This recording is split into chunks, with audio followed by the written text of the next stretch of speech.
Bueno, muy buenas tardes a todas y todos. Bienvenidos a esta tercera sesión del cuarto módulo sobre la conformación histórica de las fronteras en Centroamérica. Ustedes seguro que se acuerdan, la vez pasada, hace 2 días apenas, tuvimos con nosotros al maestro Daniel Matul, que nos estaba explicando o acercando a la península de Nicoya y Guanacaste. Y hoy tenemos otro ejemplo que es poco comentado, por lo menos hablando desde México, de estas zonas que en el transcurso de la independencia fueran cambiando su pertenencia política. Hoy vamos a estar hablando de la región del Sonsonate y Ahuachapán, es decir, un caso que involucra a Guatemala y a El Salvador. Y tenemos hoy con nosotros aquí al doctor Sajid Herrera Mena de la UCA. Él es doctor del programa de las luchas sociales en el mundo iberoamericano, siglos XVI hasta el XIX, y hizo esta carrera en la Universidad Pablo de Olavide de Sevilla.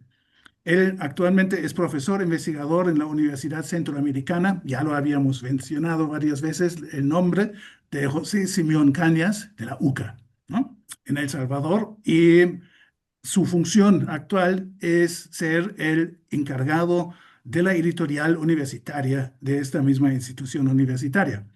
Pero como investigador, sus trabajos de investigación se centran en el área de historia de las instituciones, en las prácticas y en el pensamiento político, social y económico de El Salvador y Centroamérica en general durante los siglos XVIII y XIX, ¿no? Y voy a citar sus dos últimos libros, que son, el primero está en coedición con el doctor José Aurelio Sandí, La opinión de un pueblo no se conquista. Independencia, Estado y Nación en la América Hispánica, y fue publicado en precisamente San José, en Costa Rica, en 2022. Y el otro libro de su autoría es Los ahorros del imperio, los fondos de la comunidad de los pueblos de indios, El Salvador, 1776 a 1888, México y Guatemala.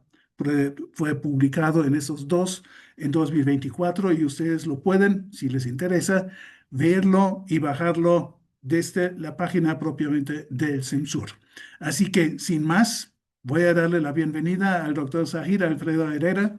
Mucho gusto en tenerlo otra vez aquí en el programa, en este diplomado y en otras actividades que hemos desarrollado en estos últimos años. Así que, sin más, es usted dueño del micrófono. Adelante, Zahir. No, muchas gracias. Buenas tardes. Ante todo, quiero agradecer la atenta invitación que recibí desde el año pasado de los profesores Justus Fenner y Gerardo Monterrosa para participar en esta jornada de reflexión, de intercambio, ¿no? Como es el Diplomado de Estudios Transfronterizos Chiapas, México y Centroamérica. De veras que para mí es un gusto estar esta tarde con ustedes y poder compartir, vamos a ver, poder compartir un poco sobre, y digo, ya, yo voy a decir por qué un poco, ¿no? Sobre este proceso que se lleva a cabo durante los años de la independencia y la creación de la República Federal de Centroamérica, ¿no? De la agregación, unión o anexión de Sonsonate a San Salvador. Y digo un poco porque es un tema que no ha sido estudiado como tal, sino que este proceso de agregación, de unión y de anexión eh, ha sido visto de manera, digamos, secundaria o en términos como ejemplos, ¿no? Al estudiar otros procesos. Entonces no tenemos hoy por hoy un trabajo al respecto. Entonces, en ese sentido, voy a compartir un poco a partir de algunos trabajos y a partir de lo que yo me he topado en mis indagaciones durante el proceso independentista y la formación de la República Federal de Centroamérica, ¿no?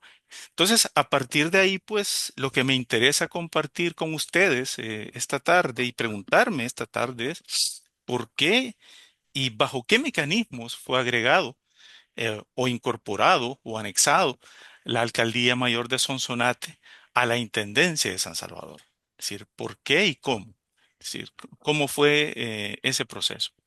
En cualquier momento yo quisiera comentarles que en cualquier momento que ustedes quisieran eh, preguntar algún aspecto, pues yo con todo gusto, ¿no? O si ustedes desean hasta el final, pues ustedes mandan acá, ¿no? Ok. Eh, bien, sobre este proceso, como les mencionaba hace unos minutos, de la anexión o la unión de Sonsonate a San Salvador, hay trabajos como los de Manuel Rubio Sánchez, eh, en donde él no analiza la anexión, no analiza la unión, pero sí nos da elementos para poder entender ese proceso, como sus trabajos sobre el puerto de Acajutla o sus trabajos sobre el Añil o Jiquilite. En este segundo caso encontramos en el libro de Manuel Rubio Sánchez, por ejemplo, eh, toda la capacidad económica, pero también las redes económicas que tenían algunos miembros de las élites criollas sonsonatecas dentro de este entramado productivo y de exportación del añil, ¿no? También encontramos algunos trabajos de Pedro Escalante y Arce, como Códice Sonsonate o también sobre el puerto de Acajutla, ¿no? Y en ambos casos, pues, nos dan pistas de por dónde podría ir los intereses que movieron a unos u otros para que una provincia se uniera a otra. Sin embargo, yo debo señalar que como no es un tema directamente estudiado hasta hoy, y por lo tanto está esa agenda abierta para hacerlo, ¿no? Esa agenda de investigación está abierta. Uno de los caminos que pudiéramos tomar es, y se me ocurre en este momento, es siguiendo el ejemplo de lo que ha hecho Amanda Úrsula Torres con este libro, Los Hombres de Bien, es decir, poder entender este proceso de unión a través de entender las élites o los grupos de poder, ¿no? Económico y social de ambos lados de la frontera, ¿no? Entre las dos provincias. Yo creo que ese puede ser un camino y un camino muy interesante. ¿Cuál es el camino que yo quiero seguir y proponer esta tarde? Y con el cual no quiero cerrar las puertas para el diálogo con otros caminos, ¿no? Simplemente creo que puede ser una arista, ¿verdad? Para poder entender ese objeto con múltiples entradas, ¿no? Es a través de la cultura política, ¿no? Y yo por ahí es donde es que me he movido trabajando en los últimos años para entender un poco a ambas provincias, ¿no? Y pues ese va a ser mi propuesta de esta tarde. Ahora, yo creo también que es importante que analicemos este caso, como lo puede ser el de Nicoya, que lo vieron ustedes a principios de esta semana, y como pueden ser otros muchos casos del Reino de Guatemala o de la Centroamérica de la época, porque justamente estos casos de agregación, pero también estos casos de fragmentación territorial y jurisdiccional, fueron muy comunes durante el proceso de independencia y durante el proceso de la construcción de la República Federal de Centroamérica. Y fueron muy comunes justamente porque a mi modo de ver, y eso lo quiero proponer ahora, poner sobre la mesa, eh, es que es una vía de discusión y es una vía de interpretación, ¿verdad? Obviamente pueden haber más, pero yo creo que se debió un, eh, a partir del poder que toman muchos gobiernos locales, es decir, muchos cabildos y ayuntamientos que a partir del constitucionalismo gaditano, pues se convierten en ayuntamientos constitucionales. No solo hay un cambio de nombre, sino también hay un cambio de estructura y de funcionamiento en ellos. Y hay, si me permiten la palabra, un empoderamiento de muchos estos corporaciones locales, de gobierno local, ¿no? Y esto va a permitir, por un lado, fragmentaciones en unos casos y en otros casos tentativas a unión o, digamos, abiertamente, ¿no? Manifestaciones de unión de un grupo de pueblos hacia una provincia o hacia otro. Entonces, obviamente pueden haber otras explicaciones y las habría, ¿no? Sin embargo, yo esta tarde pues quisiera enfilarme hacia ahí. ¿Por qué? Porque ya sea por esta vía o por otras, el caso como este que nos ha propuesto esta tarde los profesores Justus y Gerardo, ¿no? Nos permiten entender no solo la historia de Centroamérica, ¿no? Pero para el caso, la historia de Centroamérica, de Chiapas y de México, no de una perspectiva nacionalista, ¿no? Es decir, porque ahora pudiéramos asumir que Sonsonate se une a El Salvador, ¿no? Y que Sonsonate pertenecía antes a la República de Guatemala, y no es así, ¿no? Es decir, esto último, esta narrativa que acabo de mencionar, ¿no? Es una narrativa justamente muy nacionalista y distorsiona justamente la comprensión y el mejor entendimiento de cómo ocurren estos procesos. Y es por eso entonces es que insisto, yo lo quiero ver esta tarde a partir de la cultura política y qué elementos de esa cultura política voy a desplegar. Lo mencionaré pues en unos minutos. Vamos a ver. Hoy sí. Bien, antes de entrar a ello, yo quisiera que veamos un poco el territorio. Y hablar de Sonsonate y de San Salvador, para mí es hablar también del Reino de Guatemala y de la República de Centroamérica y de la Centroamérica actual, pero es hablar también de cómo está conformado su territorio. Y es que esta es una manera también de aproximarnos que nos puede dar muchas luces para entender justamente los crecimientos poblacionales, para entender justamente la densidad demográfica, la fertilidad de los suelos. Y es que lo que vamos a ver ahora, que es el actual territorio de El Salvador, que comprendía la Alcaldía Mayor de Sonsonate y la Intendencia de San Salvador o Alcaldía Mayor de San Salvador, está ubicada en esta zona de este mapa que lo he traído de un trabajo de Noël Demick, ¿no? Que es un historiador francés.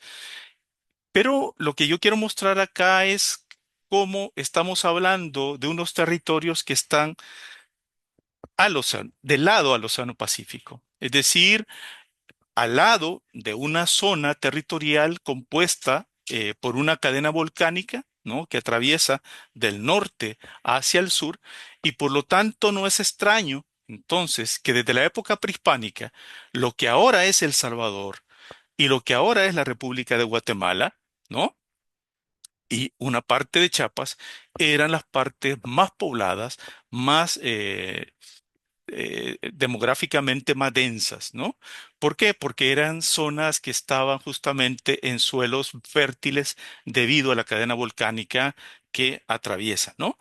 Y al estar hacia la zona del Pacífico, toda esta zona de Centroamérica, este litoral pacífico, es una zona donde la época lluviosa eh, ocurre, digamos, entre los meses de mayo a octubre, ¿no? Y la zona seca tiene más o menos también una temporalidad muy similar, muy distinto a la zona Caribe de la actual Centroamérica, que tradicionalmente ha sido una zona deshabitada, ¿no? De mayor lluvia y época lluviosa durante el año y en donde durante la época colonial los españoles nunca pudieron tener asentamientos formales y definitivos, y fue una zona más bien de un comercio y de una circulación e intercambio entre los ambos inmisquitos con los británicos de Jamaica, ¿no? Sí, fue una zona de mucho contrabando, pero a diferencia de la zona pacífica, en donde vemos nosotros los asentamientos de muchas poblaciones, donde vemos que se construye el camino real del Reino de Guatemala, ¿no? Va a ser la zona de mayor densidad demográfica y la zona donde se concentra el poder administrativo, político y eclesiástico de la región, ¿no? Este es el mapa de la actual República del Salvador, ¿no? pero con la división de la época, es decir, con la división de la Alcaldía Mayor de Sonsonate y la Alcaldía Mayor de San Salvador. Si ustedes ven, la Alcaldía Mayor de Sonsonate, que la encontramos acá, y toda esta parte, ¿no? Sería la Alcaldía Mayor, luego Intendencia de San Salvador, que colindaba con la Intendencia de Comayagua y el corregimiento de Chiquimula y también pues la Alcaldía Mayor de Escuintla, ¿no? Entonces, como vemos, es una zona vertida, volcada hacia el Océano Pacífico y esa, digamos, esa estructura territorial, esa composición territorial va a condicionar justamente cultivos, va a condicionar también ciertos tipos de temporalidades, fiestas, etcétera, ¿no? Entonces, eso para mí es muy importante que lo tengamos en cuenta para luego entrar al tema de la cultura política. Aquí tenemos más de cerca la zona de Sonsonate, la Alcaldía Mayor de Sonsonate, ¿no? Que, como voy a mencionar más adelante, a diferencia de la Alcaldía Mayor de San Salvador, que se convirtió en intendencia a partir de 1785, la Alcaldía Mayor de Sonsonate permaneció como tal desde el siglo XVI hasta la época de la independencia, ¿no? Entonces vemos acá a Sonsonate con todos sus pueblos, el puerto de Acajutla también, ¿no? Y la capital, ¿no? La vía de la Santísima Trinidad o vía de la Trinidad de Sonsonate. A diferencia de San Salvador, en Sonsonate habían menos pueblos, ¿no? Menos pueblos de indios. En San Salvador estamos contabilizando cerca de 120 pueblos de indios y algunos pueblos de mulatos que se van eh, fundando sobre todo en el siglo XVIII, pero los 120 pueblos de indios que conforman la Alcaldía Mayor de San Salvador se fundaron en el siglo XVI, frente a una veintena de pueblos de indios de la Alcaldía Mayor de Sonsonate, ¿no? Entonces tenemos dos territorios con poblaciones pues muy distintas en términos o de números de habitantes. Bien, algo que va a caracterizar desde el siglo XVI a San Salvador y a Sonsonate fue el cultivo del cacao. Sin embargo, hay que reconocer que el cultivo del cacao en estas zonas, desde el Soconusco, Escuintla, Sonsonate, San Salvador y ciertas partes del Pacífico nicaragüense, del actual Nicaragua, ¿no?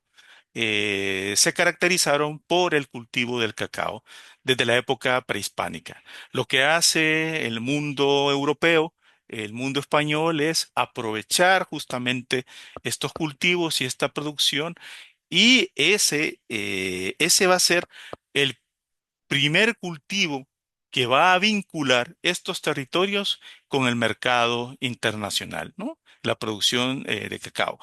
Una producción que se veía favorecida, como decía anteriormente, a partir de la fertilidad de los suelos volcánicos de esta región. En el caso de San Salvador y de Sonsonate, las dos poblaciones que se caracterizaron por esa mayor productividad del cacao fueron Izalco para Sonsonate y Santa Ana para el caso de San Salvador, ¿no? De hecho, quizás la población las dos poblaciones más famosas en Sonsonate fueron los dos Izalcos, Asunción Izalco y Dolores Izalco, dos pueblos muy cercanos que luego en el siglo XIX se juntan, ¿no? Estas dos poblaciones fueron muy características por la producción del cacao. Sin embargo, mm, este cultivo del cacao pronto en el siglo XVII se ve mermado. Es decir, ese boom que alcanzó durante el siglo XVI y que llenó de muchas expectativas al mundo y al poder español, ¿no? Eh, mm, Llega a su declive y las hipótesis que se mantienen es justamente debido al descenso demográfico por las epidemias, ¿no? Múltiples epidemias que azotan sobre todo a estas regiones, ¿no? Y eso pues lleva a un declive de la producción del cacao. Eso no significa que el cacao se dejó de producir. De hecho, todavía en el siglo XVIII, muchos pueblos de la zona de la Alcaldía Mayor de Sonsonate pagaban sus tributos, ¿no? Con cacao.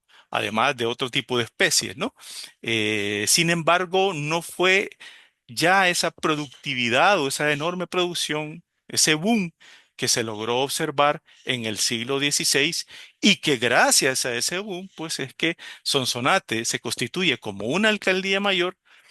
La vía de la Santísima Trinidad de Sonsonate se convierte en un emporio de comerciantes, sobre todo españoles, y justamente por eso, pues, el puerto de Acajutla va a tener un movimiento bastante extraordinario, conectando, pues, con muchos puertos del Pacífico, Acapulco, eh, con los puertos del Virreinato del Perú, con el Realejo de Nicaragua, es decir, va a tener un movimiento muy importante justamente gracias a esta producción del cacao, ¿no? Con este mapa del siglo XVII, yo quiero mostrar justamente que es un mapa que estábamos comentando con Justus y Gerardo antes de la presentación, ¿no? Lo lindo que es el mapa, que esta al menos es una porción, ¿no? Porque es un mapa bastante alargado que ilustra prácticamente toda la costa del actual El Salvador, desde el occidente, Sonsonate, hasta el oriente, ¿no? Lo que ahora es el Departamento de la Unión. Pero para este caso, esta porción que nosotros tenemos acá está ilustrando justamente una gran porción de la alcaldía mayor de Sonsonate. Y tenemos acá la Punta de los Remedios, donde está ubicado el puerto de Acajutla, ¿no? Acá tenemos la vía de la Santísima Trinidad de Sonsonate. Yo lo que quiero recalcar con este mapa del siglo XVII es que justamente este puerto de Acajutla, el que yo acabo de mencionar, se convierte en uno de los puertos más importantes de la Mar del Sur, es decir, del Océano Pacífico del Reino de Guatemala, junto al Realejo de Nicaragua, ¿no? Se convierten en los dos puertos más importantes, más emblemáticos, así como lo será en el Caribe centroamericano, Omoa y Trujillo, ¿no? Y Matina en Costa Rica, ¿no? Acajutla y el Realejo lo serán para la Mar del Sur, es decir, para el Océano Pacífico, y eso va a permitir una serie de transacciones comerciales, eh, exportaciones e importaciones, y es un aspecto que todavía no ha sido estudiado. De hecho, yo mencionaba anteriormente dos libros sobre el puerto de Acajutla de Manuel Rubio Sánchez y de Pedro Escalante Arce. Sin embargo, hay todavía mucho por estudiar al respecto, y aquí tenemos también otra agenda de investigación a futuro. Incluso yo he podido detectar, tratando de trabajar un poco las cajas reales de Sonsonate, la importancia que tienen los impuestos de entradas y de salida, ¿no? de productos para la hacienda real, es decir, para, diríamos ahora, el Ministerio de Economía, ¿no? De aquella época, ¿no? Para las finanzas reales de aquella época, ¿no?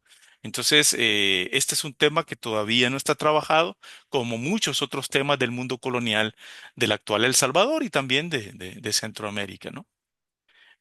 Bien, ya vimos el cacao, pero yo quiero señalar otro producto que caracterizó la vida económica de los pueblos, no tanto de Sonsonate, sino ahora sí de la provincia de San Salvador, y fue el añil. Es decir, sobre el añil se ha escrito y se sigue escribiendo, se sigue investigando, por fortuna, y se sigue trabajando.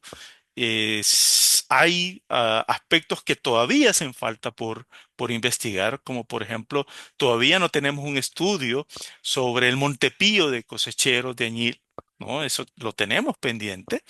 Pero, ¿por qué el añil se convierte en un producto fundamental? Se convierte en un producto fundamental desde el siglo XVII, sobre todo en la provincia de San Salvador, pero encontramos cultivos de añil, por ejemplo, en la zona costera del actual Guatemala, Escuintla. Encontramos incluso algunos cultivos de añil en la zona costera del actual Chiapas, como encontramos en la zona costera siempre del Pacífico del actual Nicaragua, ¿no? ¿Por qué San Salvador se convierte eh, en ese territorio de, que exporta de manera abundante y produce de manera abundante esta planta, a partir de esta planta del chiquilite o jiquilite o añil, el colorante azul, ¿no? Porque no solo se cultivaba en las haciendas, en las más de 500 haciendas que había en el territorio de la provincia de San Salvador, también se cultivaba a través de pequeños productores denominados poquiteros. Muchos de estos pequeños productores o poquiteros eran familias de ladinos y mulatos que con una producción más cuidada y más verificada, más atenta, ¿no? Y una producción muy familiar, ¿no? Generaban un producto de alta calidad, un colorante de alta calidad, un colorante azul de mucha calidad, incluso mucho mejor que el producido en las haciendas añileras, ¿no? Que caracterizaron mucho a la producción económica de la provincia de San Salvador desde el siglo XVII y durante el siglo XVIII. El boom añilero san salvadoreño fue durante el siglo XVIII. En esa dinámica productiva, uno de los aspectos que encontramos y que ha sido estudiado es la relación que hay entre los grandes productores exportadores guatemaltecos de añil y los productores provincianos, fundamentalmente de San Salvador, ¿no? Es una relación crediticia, prestamista, en la cual salían expoliados los segundos, es decir, los provincianos, y eso va a generar a lo largo del tiempo, ¿no? Un malestar y hasta cierto punto un odio de los provincianos de San Salvador contra los productores exportadores guatemaltecos. Pero fíjense ustedes que no solo los provincianos de San Salvador, añileros, sino también los ganaderos de Honduras y de Nicaragua y los tabacaleros de Costa Rica, ¿no?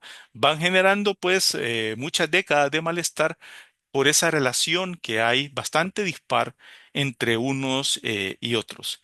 Como digo, pues este auge añilero fue durante el siglo XVIII, sin embargo va mermando poco a poco, ya entrado el siglo XIX, por la puesta en el mercado del colorante sintético y por la puesta en el mercado de otros lugares que también abastecían la gran demanda del tinte azul y de otro tipo de colorantes por la industria textilera europea, ¿no?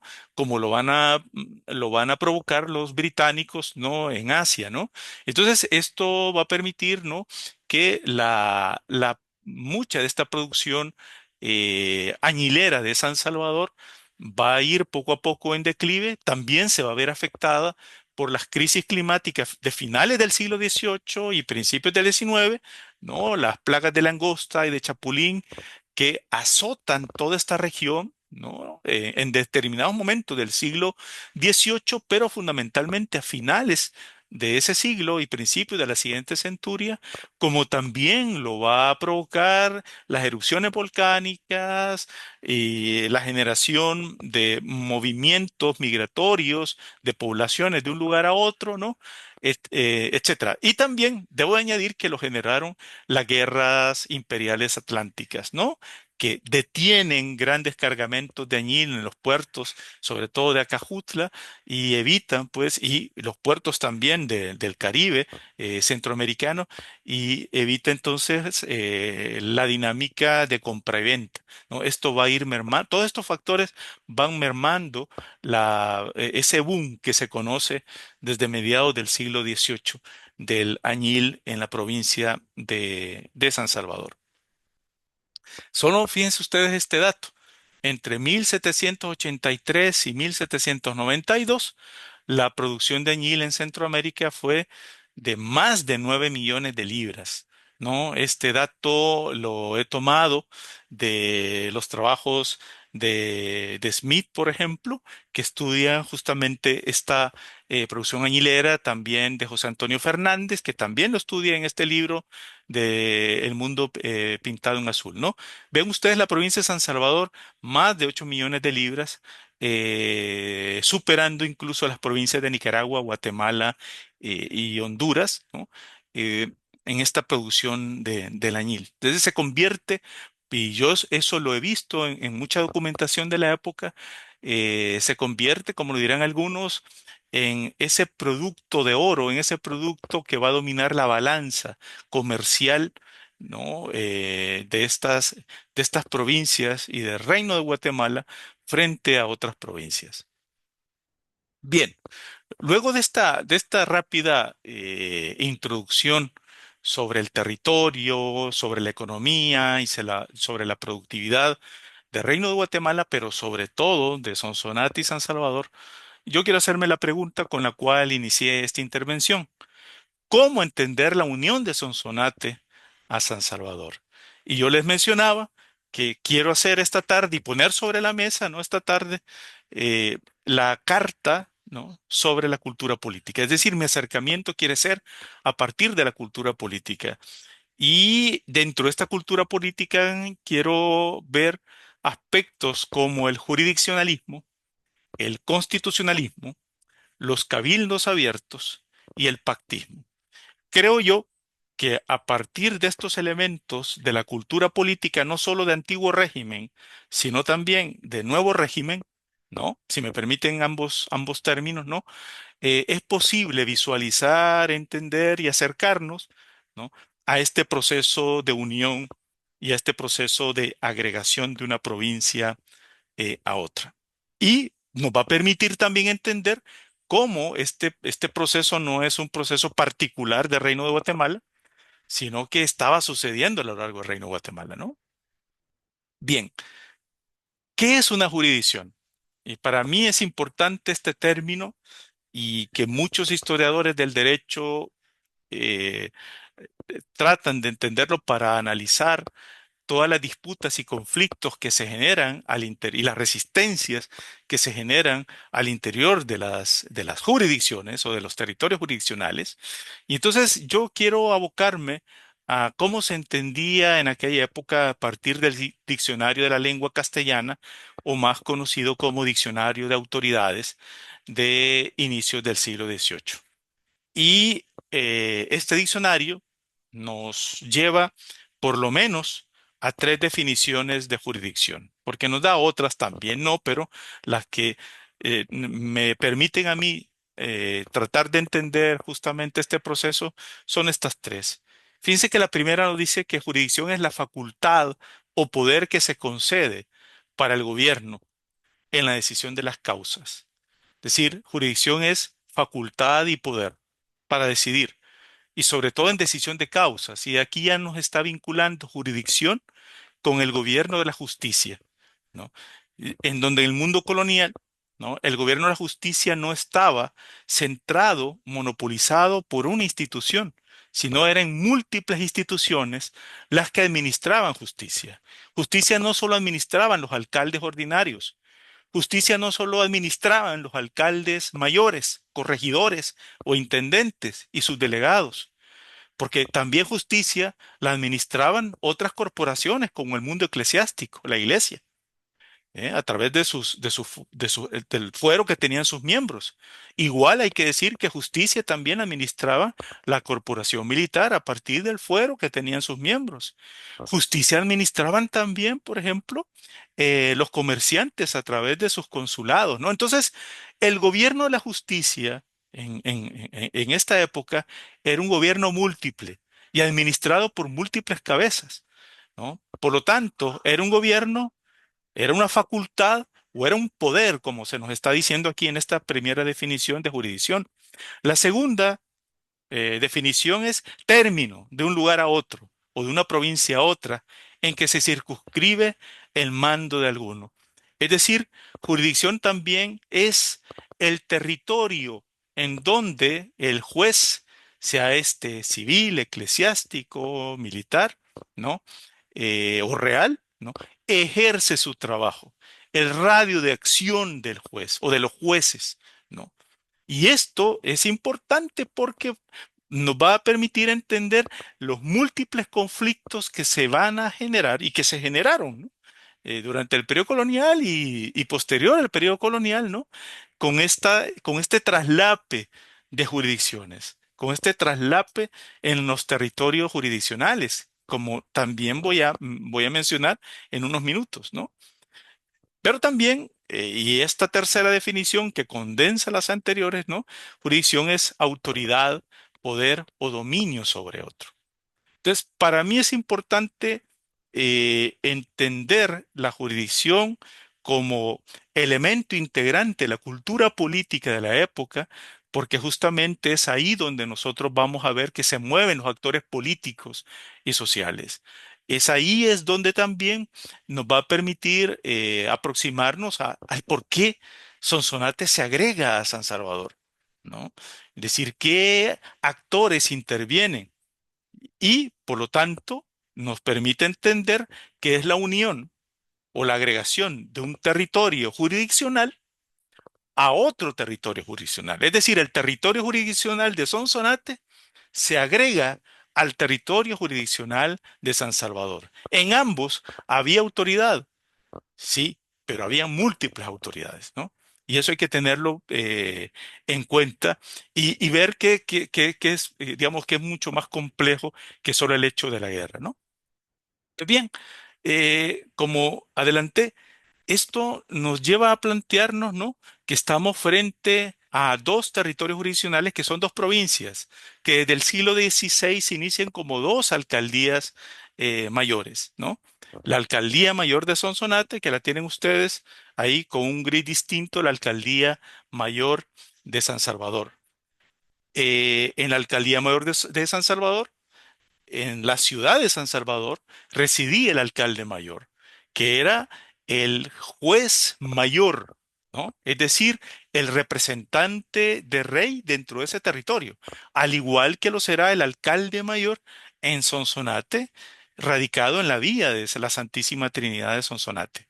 En ambos casos estamos ante dos jueces mayores. Es decir, dos representantes, si me permiten el término, dos funcionarios reales que no solo van a representar la justicia del rey, es decir, no solo van a representar en sus territorios el gobierno de la justicia, ¿no? Y se concibe la justicia como dar a cada quien lo que le pertenece, lo suyo, ¿no? Sino también una de las tareas primordiales que van a tener ambos alcaldes será, al- alcaldes mayores, ¿no? Será la defensa de los indios, la defensa de los pueblos de indios ante cualquier agravio o ataque entre los mismos indios o cometido por los españoles o incluso por la población afrodescendiente. Entonces, esas van a ser, entre otras, las funciones fundamentales. Debajo de esos dos alcaldes mayores, lo que vamos a encontrar será el gobierno de las poblaciones. Y aquí va a haber una distinción. Por un lado, vamos a tener, ¿no? Dentro de esta estructura de las alcaldías mayores, ¿no? El gobierno de las poblaciones de blancos frente al gobierno de las poblaciones de indígenas. Dicho de otra forma, los cabildos de españoles frente a los cabildos de indios y luego cabildos de mulatos, ¿no? Ningún gobierno va a ser igual a otro. Es decir, por encima de los cabildos de indios, dentro de esta visión piramidal social, pero también política, estarán los cabildos de españoles, ¿no? Y en ambos casos, algunos de sus funcionarios o miembros de estos cabildos, que serán los alcaldes, ¿no? Ejercerán la justicia dentro de sus territorios. Entonces, como vemos, cuando hablamos de jurisdicción y de territorio jurisdiccional, nos encontramos con la participación dentro del territorio de múltiples jueces, ¿no? Y por lo tanto de múltiples territorios, en donde se van solapando, yuxtaponiendo, y así pasó. Y por lo tanto vamos a ver cantidad de conflictos que se dieron, ¿no? Por eso, ¿no? Pero cantidad de conflictos, ¿no? Ante esa solapa y yuxtaposición de territorios jurisdiccionales o de jurisdicciones que se creían que pertenecían a uno, pero eran de otro, ¿no? Entonces, alcaldes, por ejemplo, ordinarios de ayuntamientos como San Salvador, que se quejan porque el alcalde mayor le está violando su poder jurisdiccional, su jurisdicción, ¿no? O alcaldes ordinarios que violan la jurisdicción muy mínima por siempre que tenían los alcaldes indígenas, ¿no? Que en inferioridad pues las facultades eran minimizadas con respecto a las que tenían los alcaldes ordinarios españoles, ¿no? Entonces, estas gradaciones, ¿no? Esta visión piramidal y jerárquica no solo correspondía a la sociedad, sino también eh, caracterizaba a la política de la época. Y por lo tanto, así habría que entender la política de esta época, la forma de gobernar de esta época, una forma de gobernar basada, ¿no? A través de la justicia, ¿no? Dentro de una visión piramidal, dentro de una visión jerárquica, a partir de estamentos, privilegios, libertades que cada corporación tenía.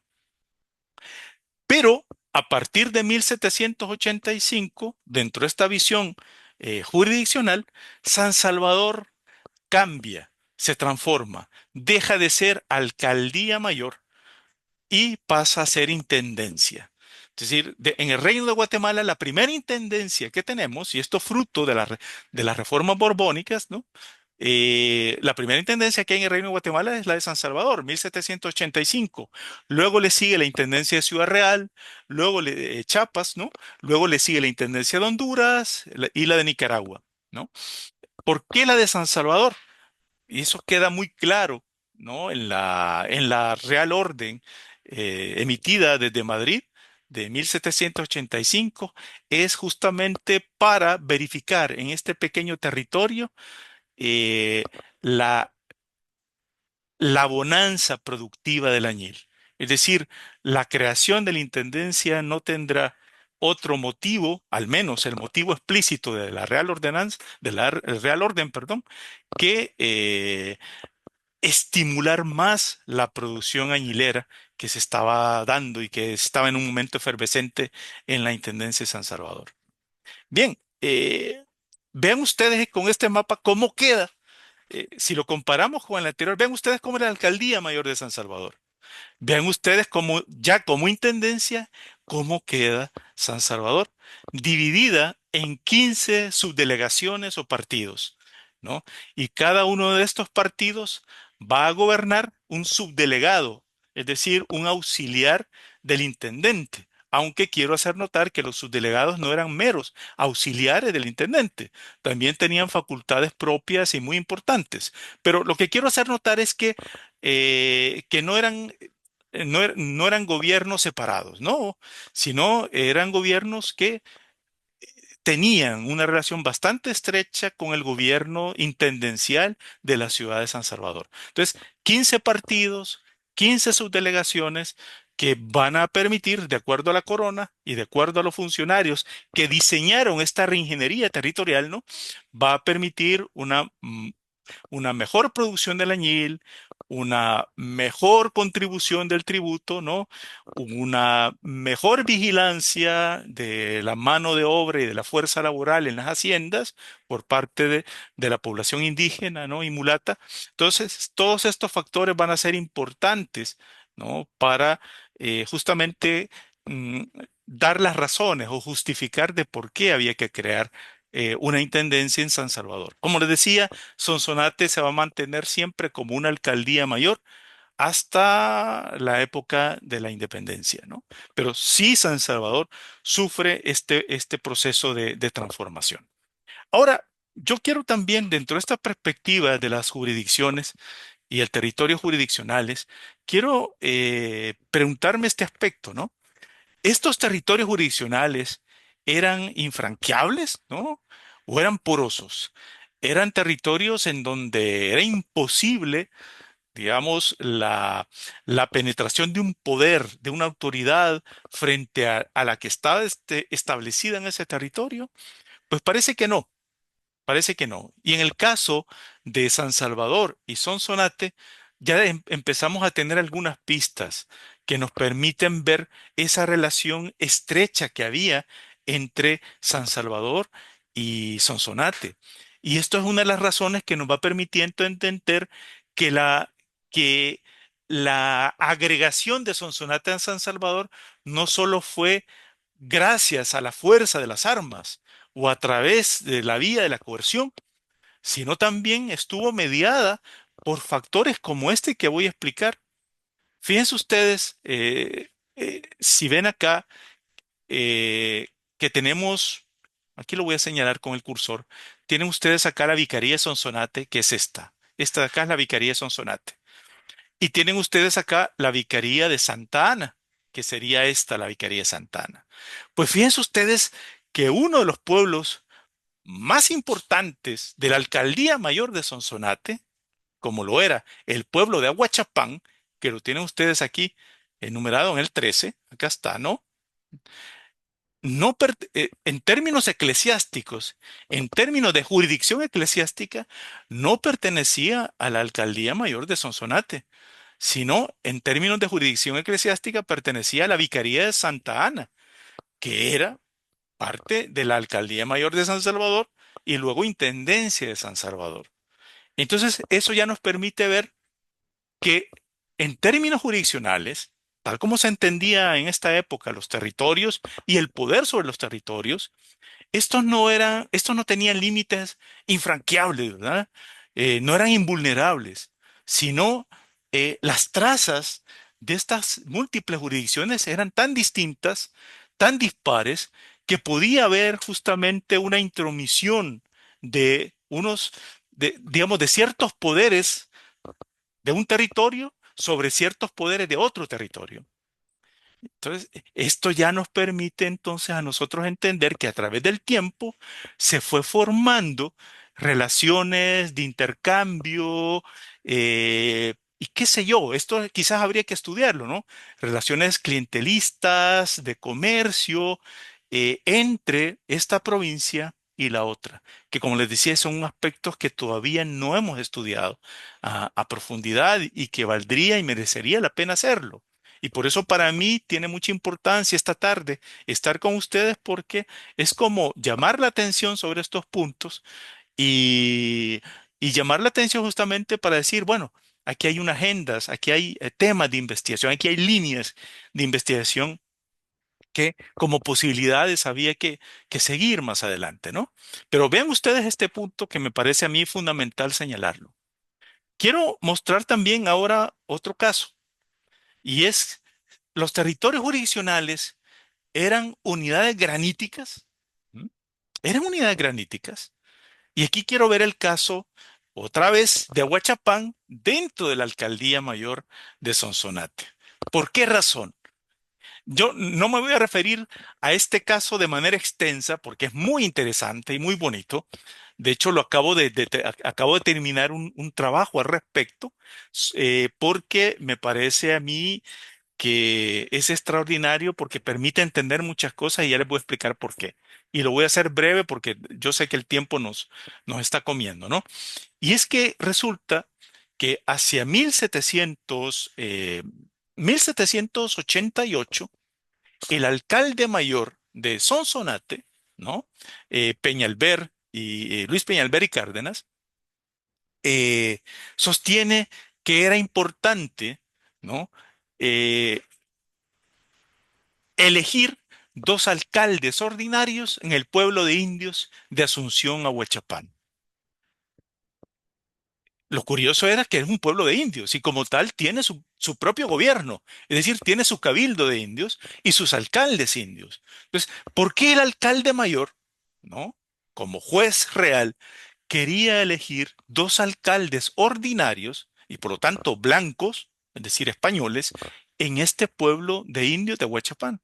La razón era porque había un conglomerado de vecinos españoles que se había radicado desde hacía décadas atrás en el pueblo de indios, gracias a la productividad de sus suelos, al cultivo de la caña de azúcar fundamentalmente, ¿no? Y a la ganadería, que esta población blanca se había vecindado en este pueblo de indios.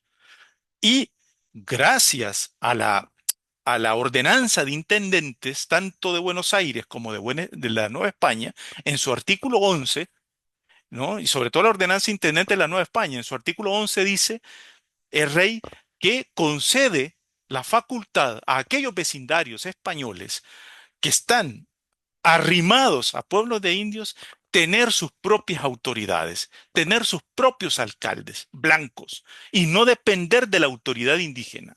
Es decir, dicho de otra forma, tener su propio gobierno, ¿no? Entonces, el alcalde mayor solicitó justamente esto a la audiencia de Guatemala. en su momento, ya por 1788, no fue oído, ¿no? No será hasta 1790 que el mismo vecindario español de Huachapán se mueve para esto y obtienen sus dos alcaldes ordinarios. La justificación que dan es porque es necesario tener sus propias autoridades, no solo para administrar justicia a ellos como vecindario español, ¿no? Y no depender de las autoridades indígenas, sino también para que estos justicias, estos alcaldes, administren justicia más allá de su vecindario, porque sufren robo de ganado, robo de producto de caña, etcétera, etcétera, ¿no? Ahora bien, ¿quién se opone a esto? El nuevo alcalde mayor, ¿no? Que es Manuel Cotón, ¿no? Y Llorente, el nuevo alcalde mayor de Sonsonate. ¿Por qué se va a oponer Manuel Cotón? Porque va a decir inmemorialmente, de manera inmemorial, mis antecesores, alcaldes ordinarios, han conservado el territorio jurisdiccional de Sonsonate de manera íntegra. ¿Y qué es lo que yo estoy recibiendo a la asunción de mi puesto? Allá por 1790. ¿Qué es lo que estoy recibiendo? Estoy recibiendo un territorio jurisdiccional quebrado, fraccionado, violentado. Están violentando mi jurisdicción.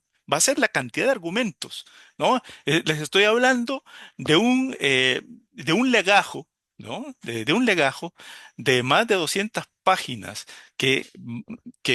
o folios, ¿no? Que va a comprender este caso de Huachapán, ¿no? Entonces, Manuel Cotón y Llorente dice, no es posible.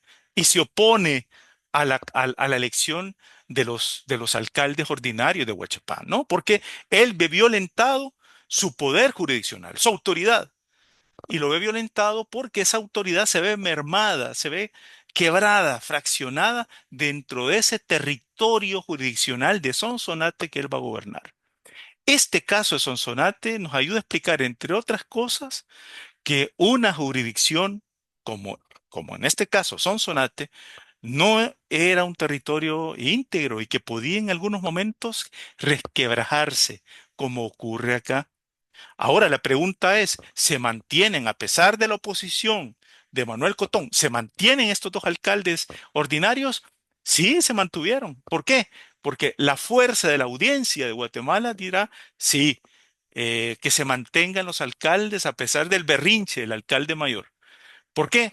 Porque lo sostiene la Real Ordenanza de Intendentes en su artículo 11, ¿no? Que todo vecindario español que esté sin autoridades y que habita de manera arrimada, ¿no? En un pueblo de indios tenga sus propias autoridades. Y es así como Ahuechapán va a tener a partir de ahí, poco a poco, la conformación de su ayuntamiento y va a tener un territorio jurisdiccional, ¿no?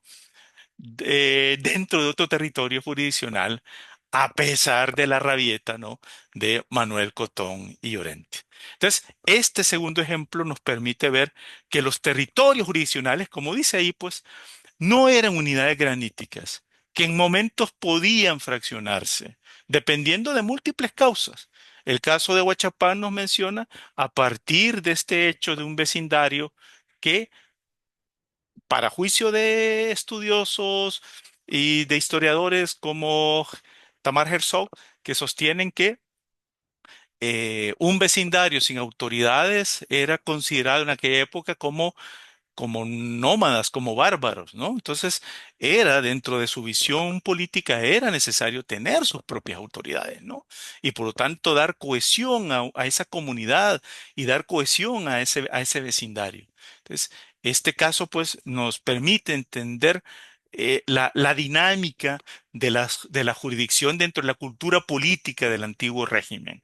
Y por eso también nos va a dar muchas luces. Ahora, por favor, subrayen este caso de Ahuachapán y este encontronazo entre Ahuachapán y el gobierno de Sonsonate, subrayenlo, por favor, porque va a aparecer dentro de unos minutos y ya van a ver cómo va a aparecer.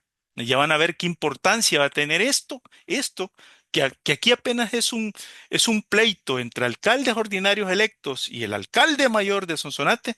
Esto más adelante, en el momento de la unión de Sonsonate a San Salvador, se va a convertir en un escenario destacado para entender justamente esa agregación de la que vengo hablando, ¿no? Bueno, ¿qué pasa en la independencia? Durante los años de independencia, durante la época de independencia, en el Reino de Guatemala, va a ocurrir lo que yo mencioné a un inicio, un proceso de desintegraciones e integraciones provinciales. Va a ser muy común a lo largo y ancho del Reino de Guatemala. Que León se enfrenta a Granada, que Comayagua se enfrenta a Tegucigalpa, Quetzaltenango a Ciudad de Guatemala, etcétera, ¿no? Entonces, eso también va a ocurrir al interior, por ejemplo, de San Salvador. Bien, pero dentro de este proceso de independencia, fíjense ustedes, aparecen, a mi modo de ver, dos aspectos de la cultura política que quiero destacar. Uno es el constitucionalismo en los pueblos, ¿no? Y el otro es el hecho de los cabildos abiertos. Si quieren ustedes, dejemos esto que voy a mencionar ahorita, si quieren, lo dejamos para discutir más adelante. Y es el hecho que para mí, en el proceso de independencia en el Reino de Guatemala, se ponen, ¿no? Sobre la mesa dos, digámoslo así, dos modelos políticos, el modelo representativo frente al modelo participativo. Ahorita no quisiera detenerme en ello, sí a través de ejemplos lo voy a mencionar, pero tal vez lo podemos dejar para la discusión más adelante, ¿no? Pero a mi modo de ver, sí se presentan estos dos modelos y se debaten, se discuten. Dos modelos que hasta el día de ahora en la política centroamericana y en el mundo occidental siguen debatiéndose, ¿no? Lo participativo frente a lo representativo. ¿Por qué el constitucionalismo en los pueblos? Porque al momento de la independencia estaba vigente la Constitución de Cádiz en su segunda vuelta. Y entonces lo que tenemos son la elección de muchos ayuntamientos constitucionales y por lo tanto, vamos a ver el empoderamiento de muchos pueblos, ¿no? En muchos pueblos, sus miembros y sus ayuntamientos constitucionales van a tener la certeza de que ahora, al tener derechos políticos y ser ciudadanos, ¿no? Luego van a tener capacidad de decidir. Un cabildo de indios antes no tenía una capacidad de decidir como la van a tener ahora los ayuntamientos constitucionales, ¿no? Y esto va a ser claro a la hora de la unión de Sonsonate a San Salvador, ¿no? Y por otro lado, el tema de los cabildos abiertos. ¿Por qué? Porque los cabildos abiertos va a ser un recurso, un mecanismo al cual se va a recurrir para eh, permitirle el derecho de voz que tengan los pueblos, los vecinos y los ciudadanos para declararse por X o Y camino, ¿no? Entonces, estos dos aspectos de la cultura política dentro del proceso independentista, la anexión a México y la construcción de la República Federal de Centroamérica van a ser fundamentales. Incluso yo me atrevería a decir que incluso más allá, ¿no? Durante una parte del siglo XIX, el tema de cabildos abiertos va a estar siempre presente en muchos pueblos centroamericanos, ¿no? Pues bien, ¿qué ocurre con respecto a la unión de Sonsonate dentro del contexto de la guerra de 1821 y 1823?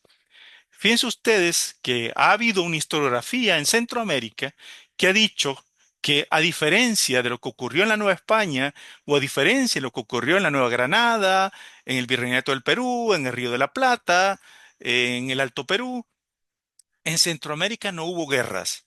Fue una independencia pacífica. Por supuesto que la independencia, el acto de independencia en Centroamérica fue pacífico. La guerra vino unos meses después y eso la historiografía centroamericana ha fallado y quien sí lo ha remarcado, lo ha subrayado y lo sigue diciendo es Mario Vázquez, un historiador mexicano, ¿no? Que ha estudiado el proceso de independencia y la unión de Centroamérica a México.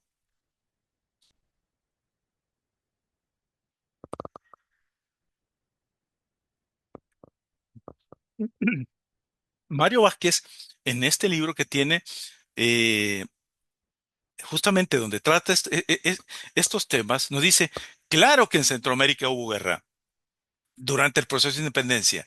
No lo hubo en el acto de independencia, pero meses después sí. ¿Y cuándo fue? ¿Cómo sucede? Bien, explico rápidamente. En el Acta de Independencia, el 15 de septiembre de 1821, se declara eh, la ruptura con respecto a España. Pero el futuro político del Reino de Guatemala, es decir, qué gobierno político va a asumir esta entidad, se va a dejar a decisión de los diputados electos por los pueblos para un congreso en marzo de 1822. La Junta Provisional Gubernativa de Guatemala, gobernada por o dirigida por Gavino Gainza, que fue el último capitán general, acordó y dirá, manténgase lo que el Acta de Independencia dice. Es decir, que la decisión del futuro político de Centroamérica será en marzo de 1822. Pero ¿qué pasa? Iturbide comienza a generar, digámoslo así, mucha presión a Centroamérica para que tome una decisión de unirse a México y de unirse al Plan de Iguala y al proyecto del Imperio Mexicano. Ante eso, la Junta Provisional Gubernativa de Guatemala dice, bueno, no nos queda otra que tomar una decisión rápida, no podemos esperar hasta el Congreso de 1822, ¿no? Donde los diputados tienen que tomar esa decisión. Entonces, más bien que lo hagan los cabildos abiertos, que lo hagan los pueblos a través de cabildos abiertos, de consejos abiertos.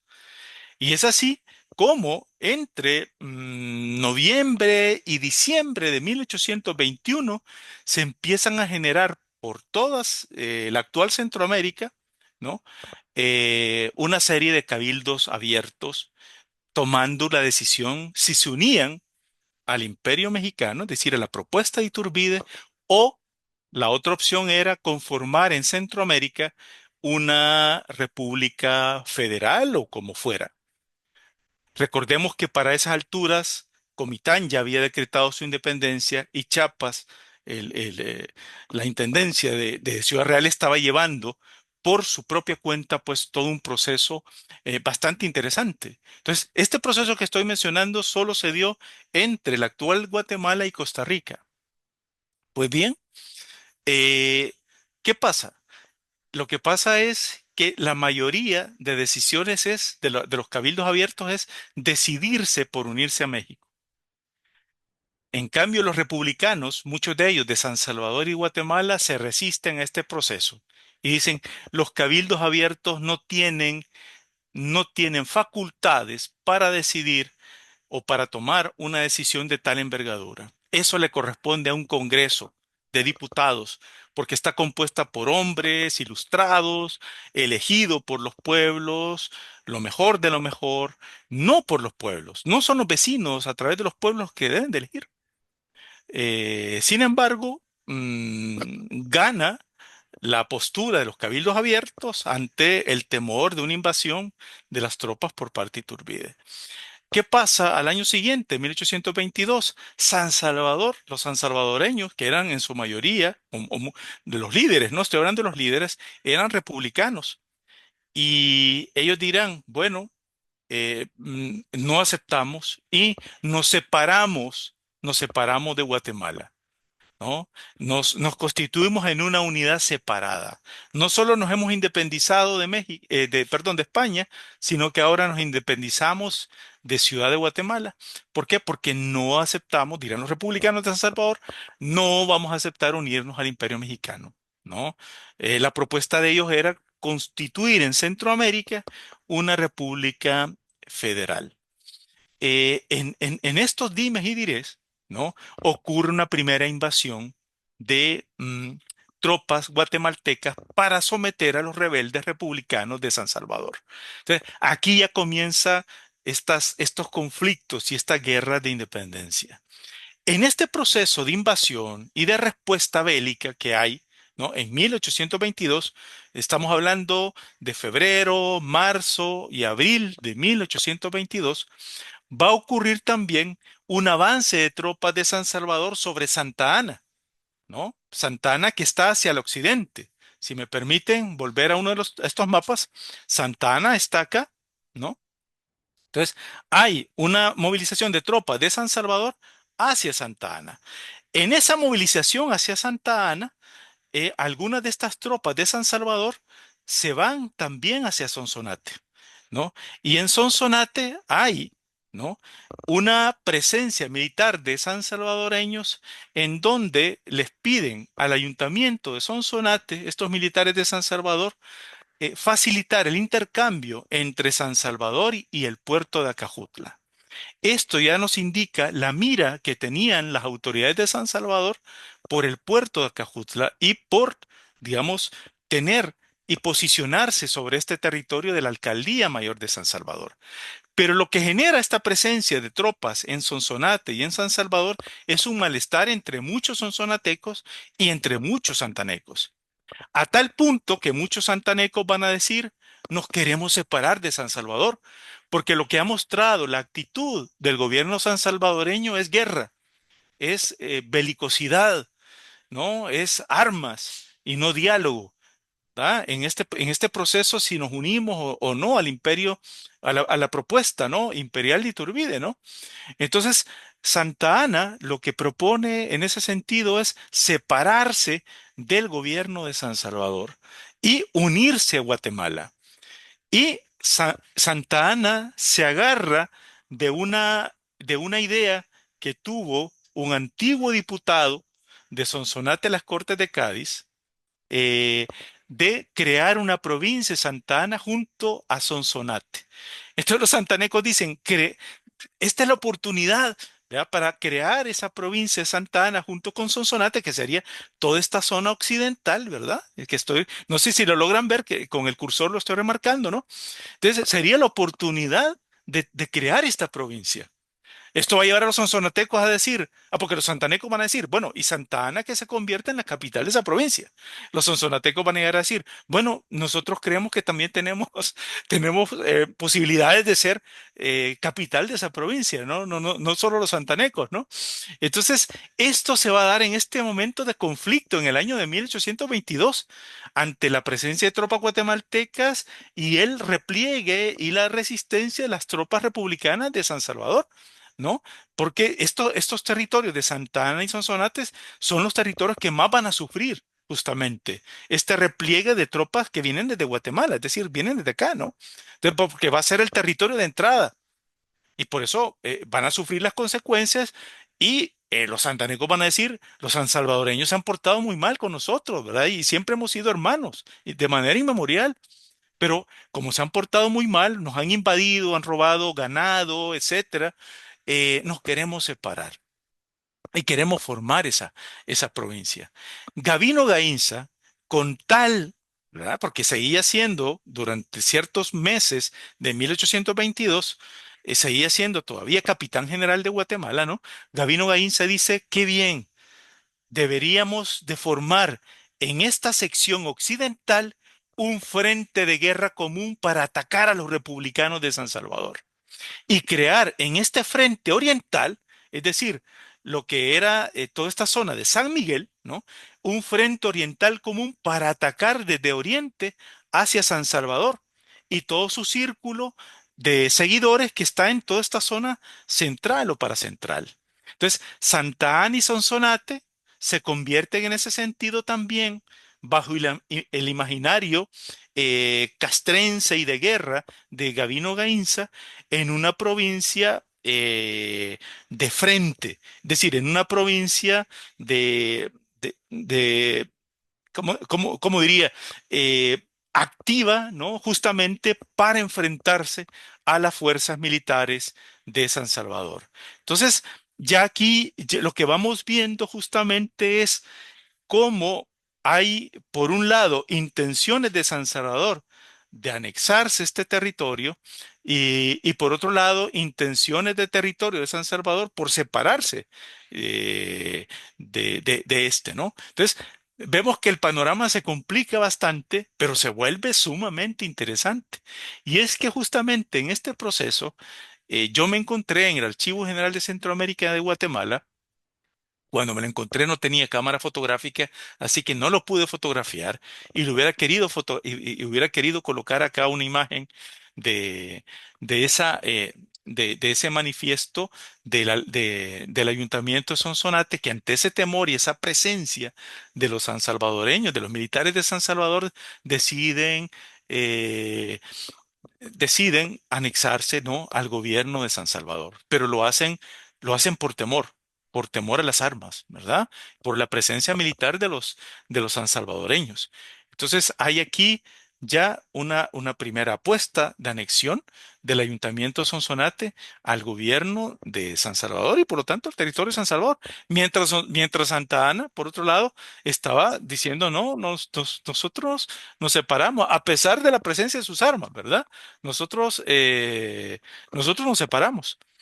Eh, esto, esto, a mi modo de ver, nos lleva justamente a que este proceso de anexión no solo es parte de un proceso de miedo y de temor a la belicosidad, ¿no? Como ya voy a mostrar, también va a ocurrir otros procesos donde la cultura política va a comenzar a funcionar. Hasta aquí lo que estamos viendo es las armas y la presión, la coerción. Pero como ya voy a señalar y a hacer notar, va también a la par, va a comenzar a funcionar, ¿no? Se va a comenzar a activar procesos y mecanismos de la cultura política del antiguo régimen, ¿no? Y es que ya, por ejemplo, el 28 de enero de 1824, eh, ya para esa época, pues obviamente ya había caído el Imperio de Iturbide, Centroamérica había quedado ya con manos libres para poder armar su propio futuro político, decidirlo por sí misma, y es que justamente a partir de junio de 1823 se crea la Asamblea Nacional Constituyente en Ciudad de Guatemala, donde participan diputados de Centroamérica, ¿no? Y justamente en este contexto de la Asamblea Nacional Constituyente, ¿no? La Comisión Constitucional, el 28 de enero de 1824, ¿no?, propone la formación de una junta provisional, ¿no?, a llevarse a cabo en la vía de Sonsonate, para que pudiera esta junta provincial, ¿no? Fíjense ustedes, junta provincial, ¿no? Es decir, parte de una cultura política de antiguo régimen, es decir, congregar a los pueblos, casi como cabildo abierto, ¿no? Congregar a los pueblos y a sus representantes, ¿no?, para tomar una decisión, ¿no? Y justamente es recoger la voluntad de los pueblos, de la alcaldía mayor de Sonsonate, para ver si se agregan o no se agregan a San Salvador, ¿no? Hasta el momento lo que se tenía era, ¿no? Hasta este momento lo que se tenía era la, digamos, la apuesta por unirse, pero a través del miedo por parte del Ayuntamiento de Sonsonate. Sin embargo, para esta época también ya se tenía coqueteos del Ayuntamiento Constitucional de Aguachapán. Si ustedes se recuerdan, yo les dije hace unos minutos, recuerden el caso de Aguachapán, que va a volver a salir. Aquí ya va a comenzar a salir, ¿no? Habían desde finales de 1823, es decir, unos meses antes de lo que estoy diciendo en esta lámina, ya habían coqueteos del Ayuntamiento Constitucional de Aguachapán por unirse a San Salvador, ¿no? Y ya voy a decir, ya voy a decir cómo y por qué, ¿no?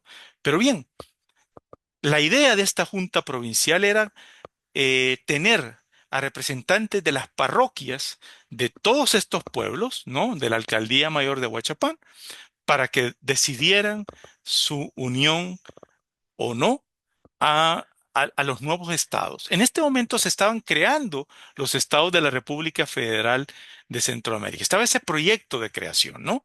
Entonces, es un proyecto que no había una decisión de cuáles iban a ser los estados, de qué territorios iban a permanecer, si los nuevos estados iban a ser digamos, los mismos territorios jurisdiccionales del mundo colonial. O sea, no se tenía idea todavía.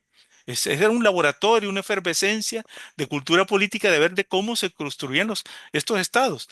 Lastimosamente, muchas de estas notas y mucha información de estos procesos no los tenemos para contar qué más sucede, ¿no?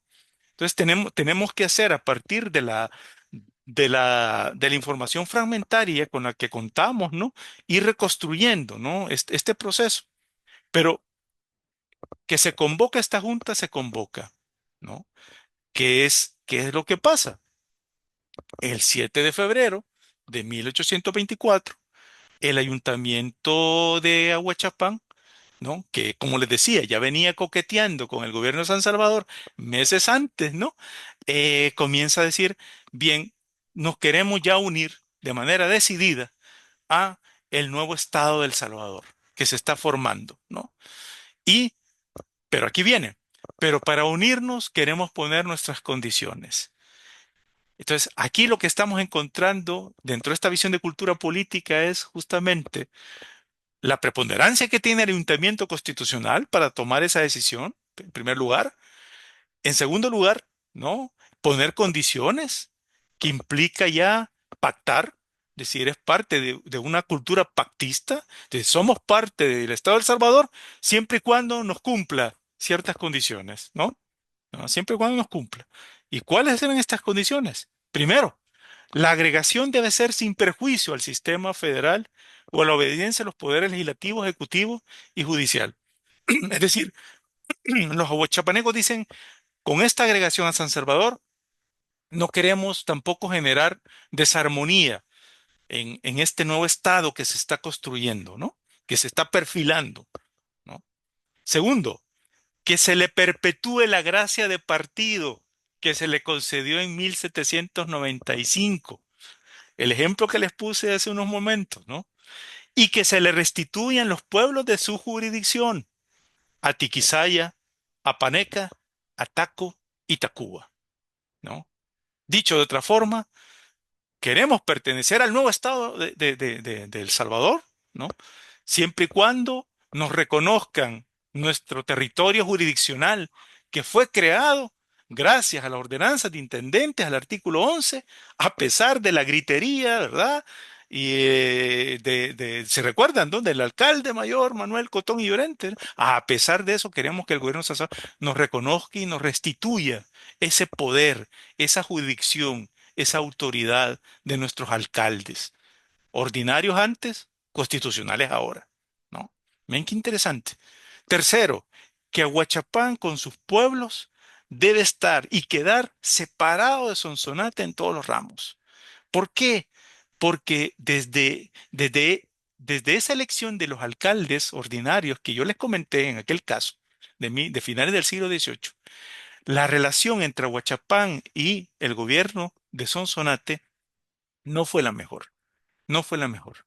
Y yo me he encontrado con muchos casos, ¿no? En donde los alcaldes mayores continuamente ponen trabas a los alcaldes, al ayuntamiento de Sonsonate, ponen trabas a los alcaldes de Sonsonate, eh, porque queda un resentimiento de los alcaldes mayores de Sonsonate de que su jurisdicción ha sido mermada, ha sido violentada y fragmentada.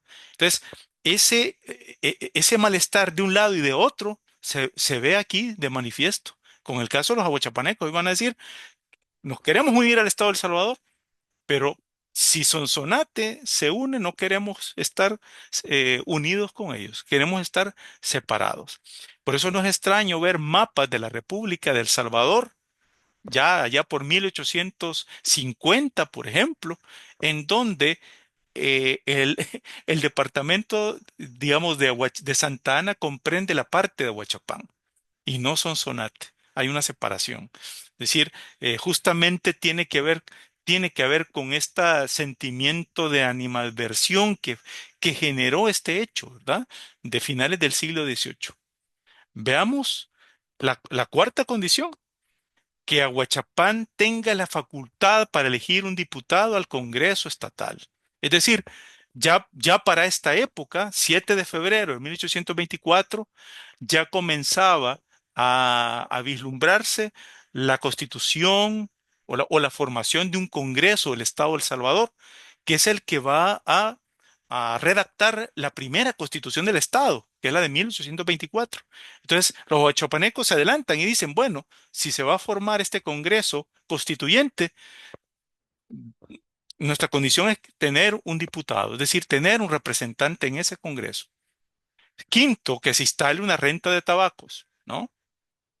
Como lo ha tenido Sonsonate.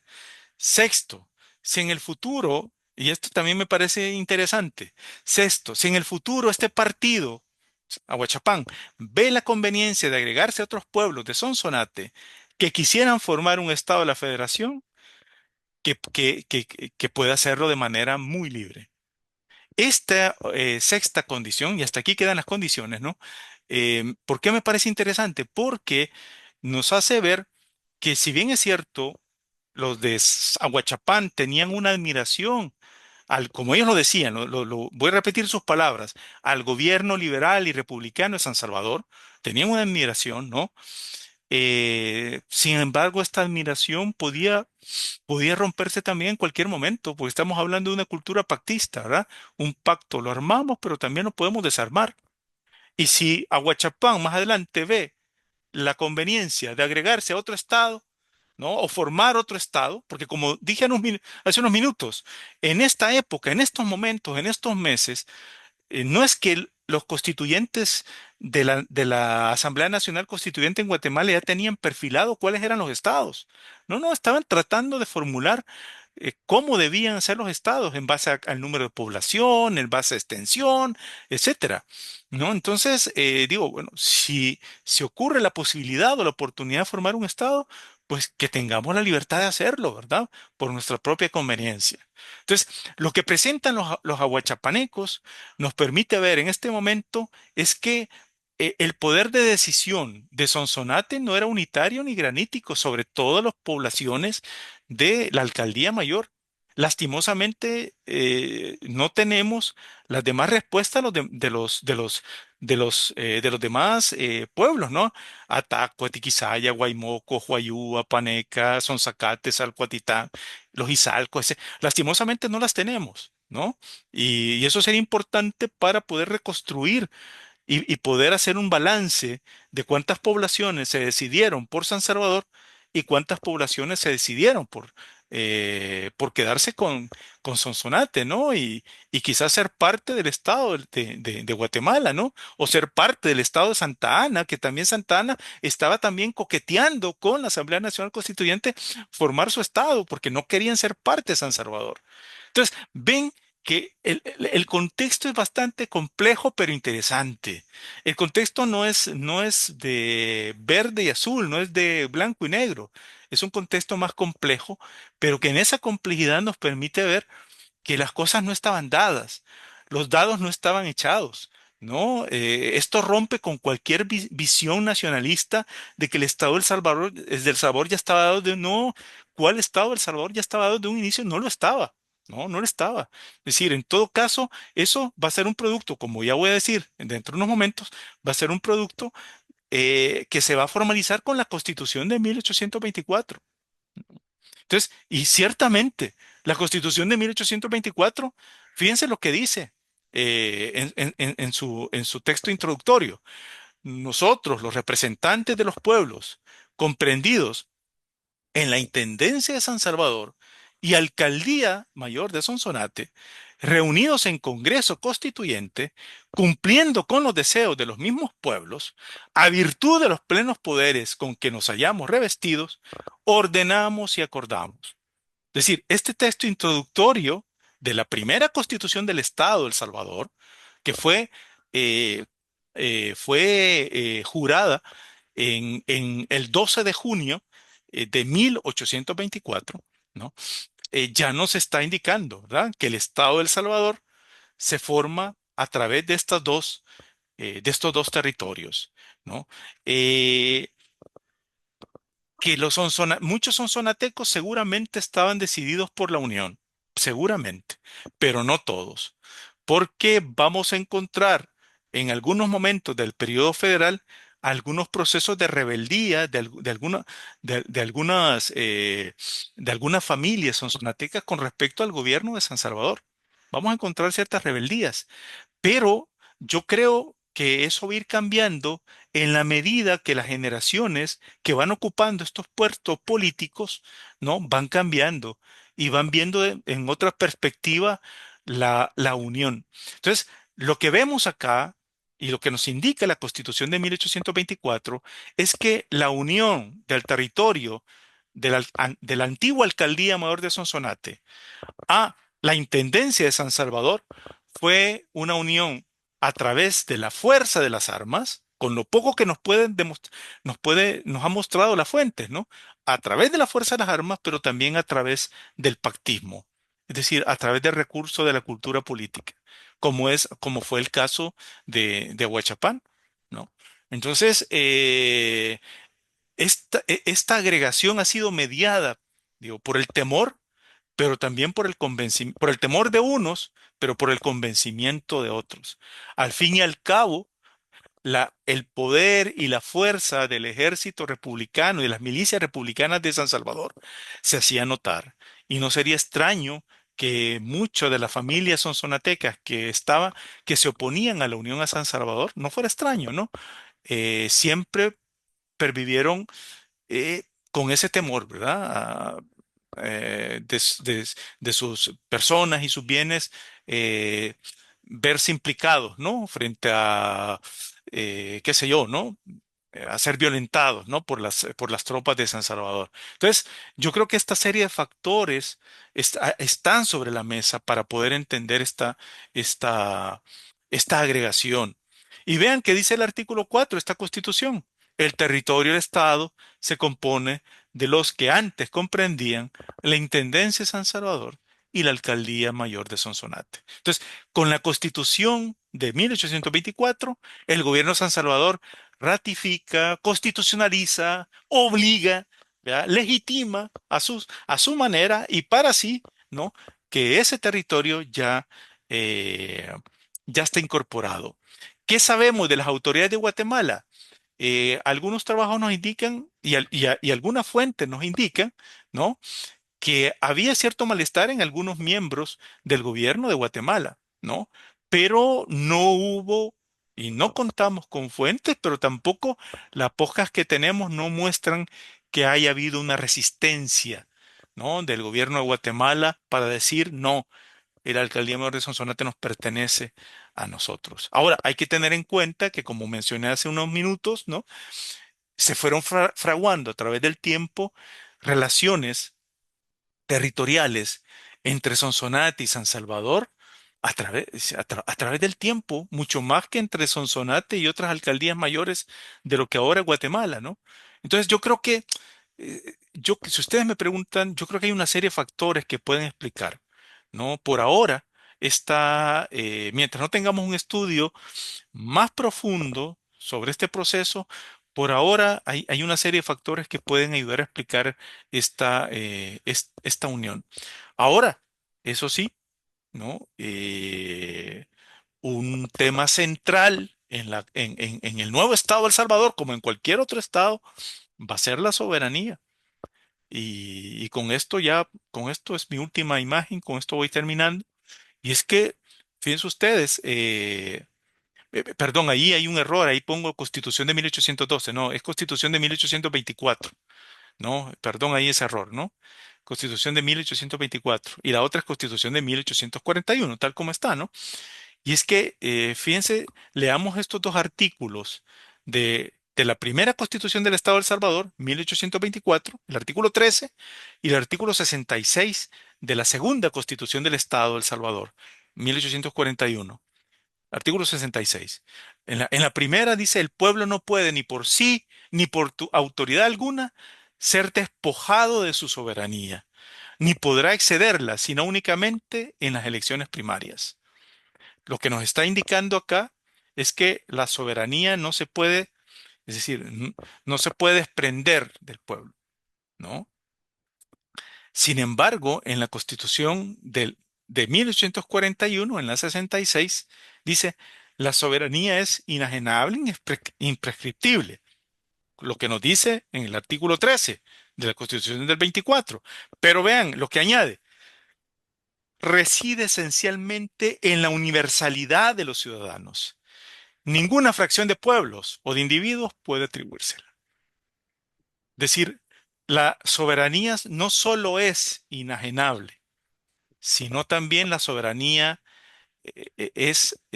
la soberanía no se puede fragmentar, ¿verdad? No se puede fragmentar, es unitaria, es, es una, ¿no? ¿Y por qué habla?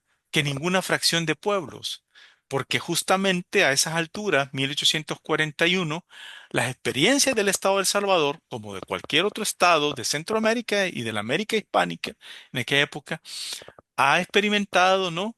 La efervescencia de los pueblos y el tomar por los brazos, ¿no? A los gobiernos centrales por parte de los pueblos, ¿no? Los pueblos a través de sus municipalidades tuvieron una, una agencia muy importante, ¿no? Desempeñaron una función muy importante en esta época de la construcción, en la construcción de un gobierno central.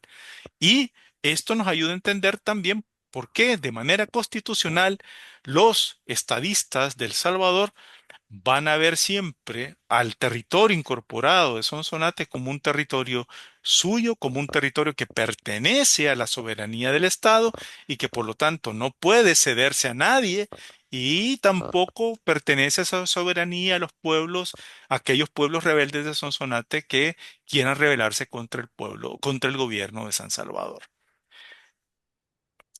Para finalizar, entonces, en este rápido recorrido que he dado y que he ido dando saltos, y sobre todo esos saltos que se deben a que no contamos con muchas fuentes hoy por hoy, ¿no? Y que tampoco contamos con un estudio dedicado a la separación de Sonsonate, a la unión o a la agregación de Sonsonate a San Salvador, pero yo creo que a través de la vía o de la línea o de la agenda de la cultura política, es posible dar luces y entender eh, por qué se unió, digamos, no digamos el territorio de la Alcaldía Mayor de Sonora, por qué algunas de sus corporaciones, algunos de sus pueblos se unieron a San Salvador, se agregaron a San Salvador y bajo qué mecanismos lo hicieron.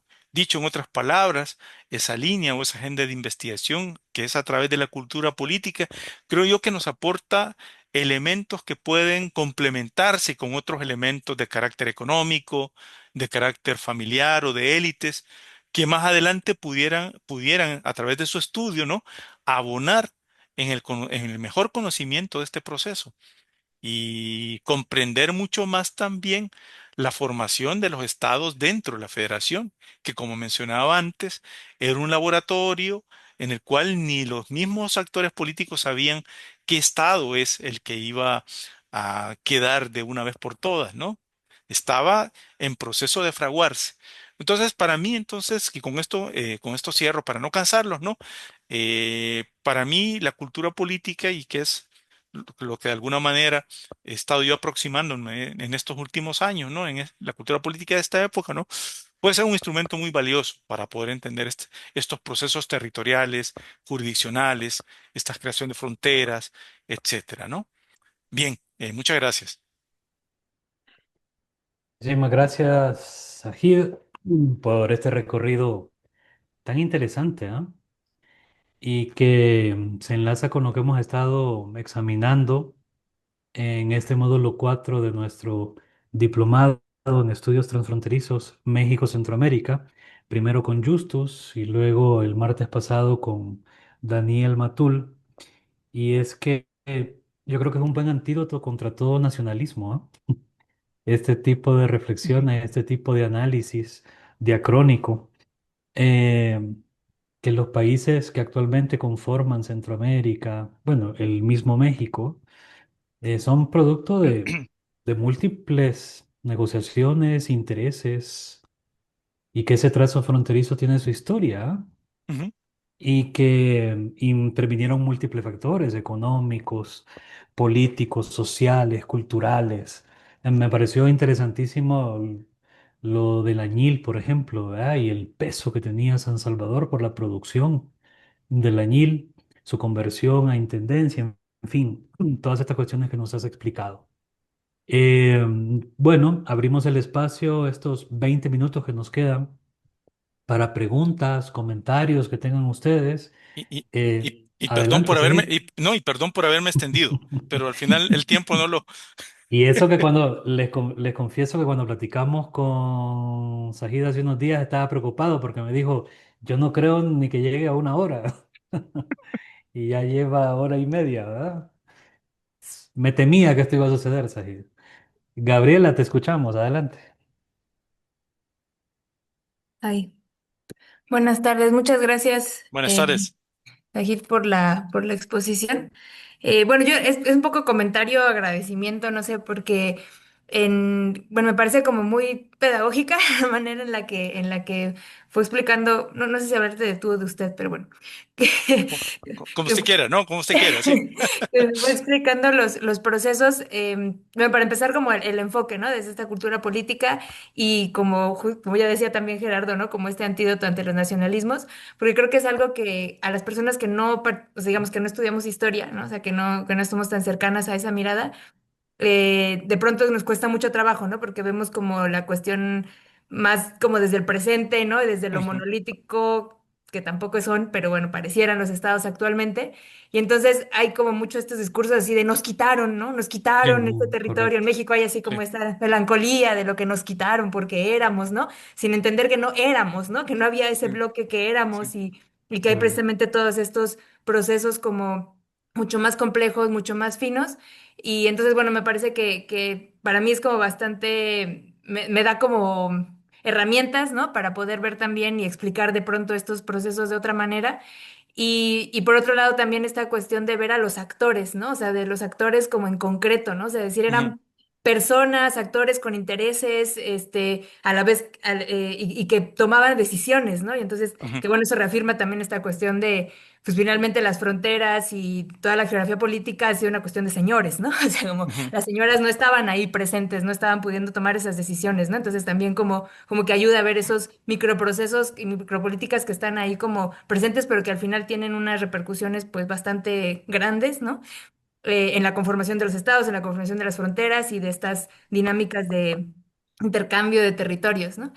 Y bueno, también me resuena mucho porque en el Atlas Histórico de Chiapas que hemos estado trabajando en CIMSUR, pues también ha sido, digamos, en mi parte, a mí me ha tocado más la cuestión de representación cartográfica, ujú, pero finalmente hemos querido mostrar esta cuestión de cómo unos territorios se unen, otros se separan, otros se unen, ¿no? sí. Y bueno, Justus ha también hecho un esfuerzo como por explicar algunos de esos procesos, pero viendo también esta mirada que usted nos ofrece, pues me entusiasma también como pensar todo lo que, esos también microprocesos que hay detrás de todos esos Ujú, cambios en los municipios y en las fronteras, o sea, ujú, en las fronteras interestatales, digamos, dentro de Chiapas, ¿no? Entonces, eso por otro, y por otro lado, esta cuestión de las jurisdicciones, creo que aunque el doctor Juan Pedro se esforzaba en explicarme, como que yo nunca lograba entender bien estos traslapes y ahora me queda como mucho más claro, pues sí, justo que estas jurisdicciones como sobre todo la eclesial, como ha estado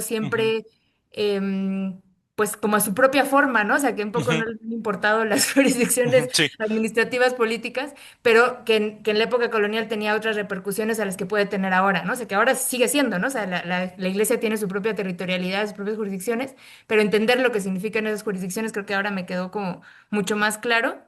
Y bueno, eso pues también lo agradezco y ya, bueno, más bien creo que es eso, como un comentario, agradecimiento y pues ojalá que en algún momento, también, no sé si ya visitó el Atlas Histórico de Chiapas que estamos trabajando, pero si no, si lo puede revisar en algún momento y pudiéramos tener un diálogo al respecto o Ujú. comentarios, creo que sería pues muy valioso. Muchas gracias. Gracias, Gabriela. No, sería un gusto visitar el Atlas. Si no, no, lastimosamente no lo conozco, ¿no? Y me encantaría, ¿no? Y justamente teniendo en cuenta tres elementos que usted ha mencionado, el tema del nacionalismo, es decir, todos tenemos ese chip que en nuestros países respectivos, la escuela, la familia, el discurso oficial, ¿no? A través de actos conmemorativos, nos ha cimentado, ¿no? Ese chip, ¿no? Sobre que nuestros estados vienen casi desde la época prehispánica, ¿verdad? Es ujú. decir, tal y como los conocemos ahora, ¿no? Entonces, el tratar de entender estas dinámicas que se dan en la época de la independencia y a través de estos actores, y con eso conecto con otro elemento que usted ha mencionado, que son los pueblos, ¿no? A través de estos actores que tienen una participación muy destacada, muy importante, nos damos cuenta que estos microespacios van a generar una dinámica bien distinta, ¿no? Y nos van a permitir entender que esos estados nacionales, tal como se nos ha presentado a través de la escuela, incluso las universidades, ¿no? Han pecado en eso. Es decir, nos ha mostrado una narrativa bastante estática, nacionalista. Está como que si desde la independencia se echaron los dados y ya estaban. Ya vienen los estados ya creados, tal como los conocemos ahora, algo que no es Ujú, así. Y luego el territorio como algo dinámico, es decir, yo creo que a partir del análisis de la cultura política, la jurisdicción, los cabildos abiertos, el constitucionalismo, nos va permitiendo a nosotros, bueno, y si nos vamos para atrás, bien, ¿verdad? Es decir, todas las dinámicas territoriales que generó el reformismo borbónico nos permite entender que el territorio siempre está en constante cambio y transformación. ujú, Entonces, recuerdo una definición que me gustaba mucho de Carmagnani y que entendía el territorio y luego hablaba de territorialidad, ¿no? Y entendía el territorio como una dinámica de conflictos, ¿no? Y de resistencias, ¿no? Entre diversos componentes, ¿no? Componente político, económico, social. Entonces, que hay una continua cambio, ¿no? Si no veámoslo hasta el día de ahora, por ejemplo, en El Salvador, ahora ya no hay 262 municipios. Desde hace 2 años, ya no hablamos de 262 municipios que existieron desde gran parte, por no decir de todo el siglo XX, ¿no? ujú, Y que eran herederos de los más de 140 pueblos de indios y de mulatos creados en la época colonial, ¿no? Sino ahora hablamos de 44 municipios, ¿no? Y los restantes municipios quedan ahora como distritos. Entonces, ¿qué mejor manera, independientemente que estemos de acuerdo o no, digamos que ese es otro punto, pero lo que quiero indicar es qué mejor manera para indicar que el territorio, las jurisdicciones, ¿no? El territorio jurisdiccional sigue cambiando y va a seguir ujú. cambiando, ¿verdad? Claro. Muchas gracias, Sajid. Gracias, Gabriela, también por el comentario. Justus, ¿cómo no vas a Pues participar si aprovechando está? tu último comentario de los cambios, es decir, lo que me llama la atención y yo quisiera invitarte, si podemos, digamos, cambiar un tantito de la perspectiva. Es decir, yo parto del caso de Chiapas en la pérdida que Guatemala durante todo el siglo XIX reclamó. Perdimos Chiapas, perdimos el Soconusco y no solo perdimos estos dos, estaba en conflicto el Petén y el Belice, nunca nos lo reconocen, así, ¿no? Entonces, ¿qué es la diferencia entre, digamos, una Guatemala que se pelea, que provoca, que invade, que hace toda una serie de movimientos políticos, militares también, para recuperar lo que supuestamente y en su formulación les corresponde a Guatemala?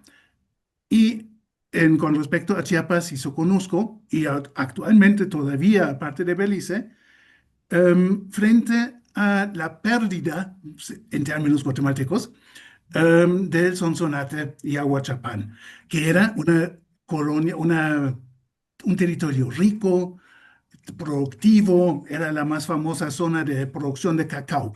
Eh, ¿Por qué estas reacciones tan distintas Ujú. en la misma época? ¿Tú tienes alguna indicación, digamos, hablando también, porque esto influye obviamente en la Ujú. conformación de las fronteras? 100 años, la otra frontera estaba en disputa. Ahí tú dices, no. ¿Por qué?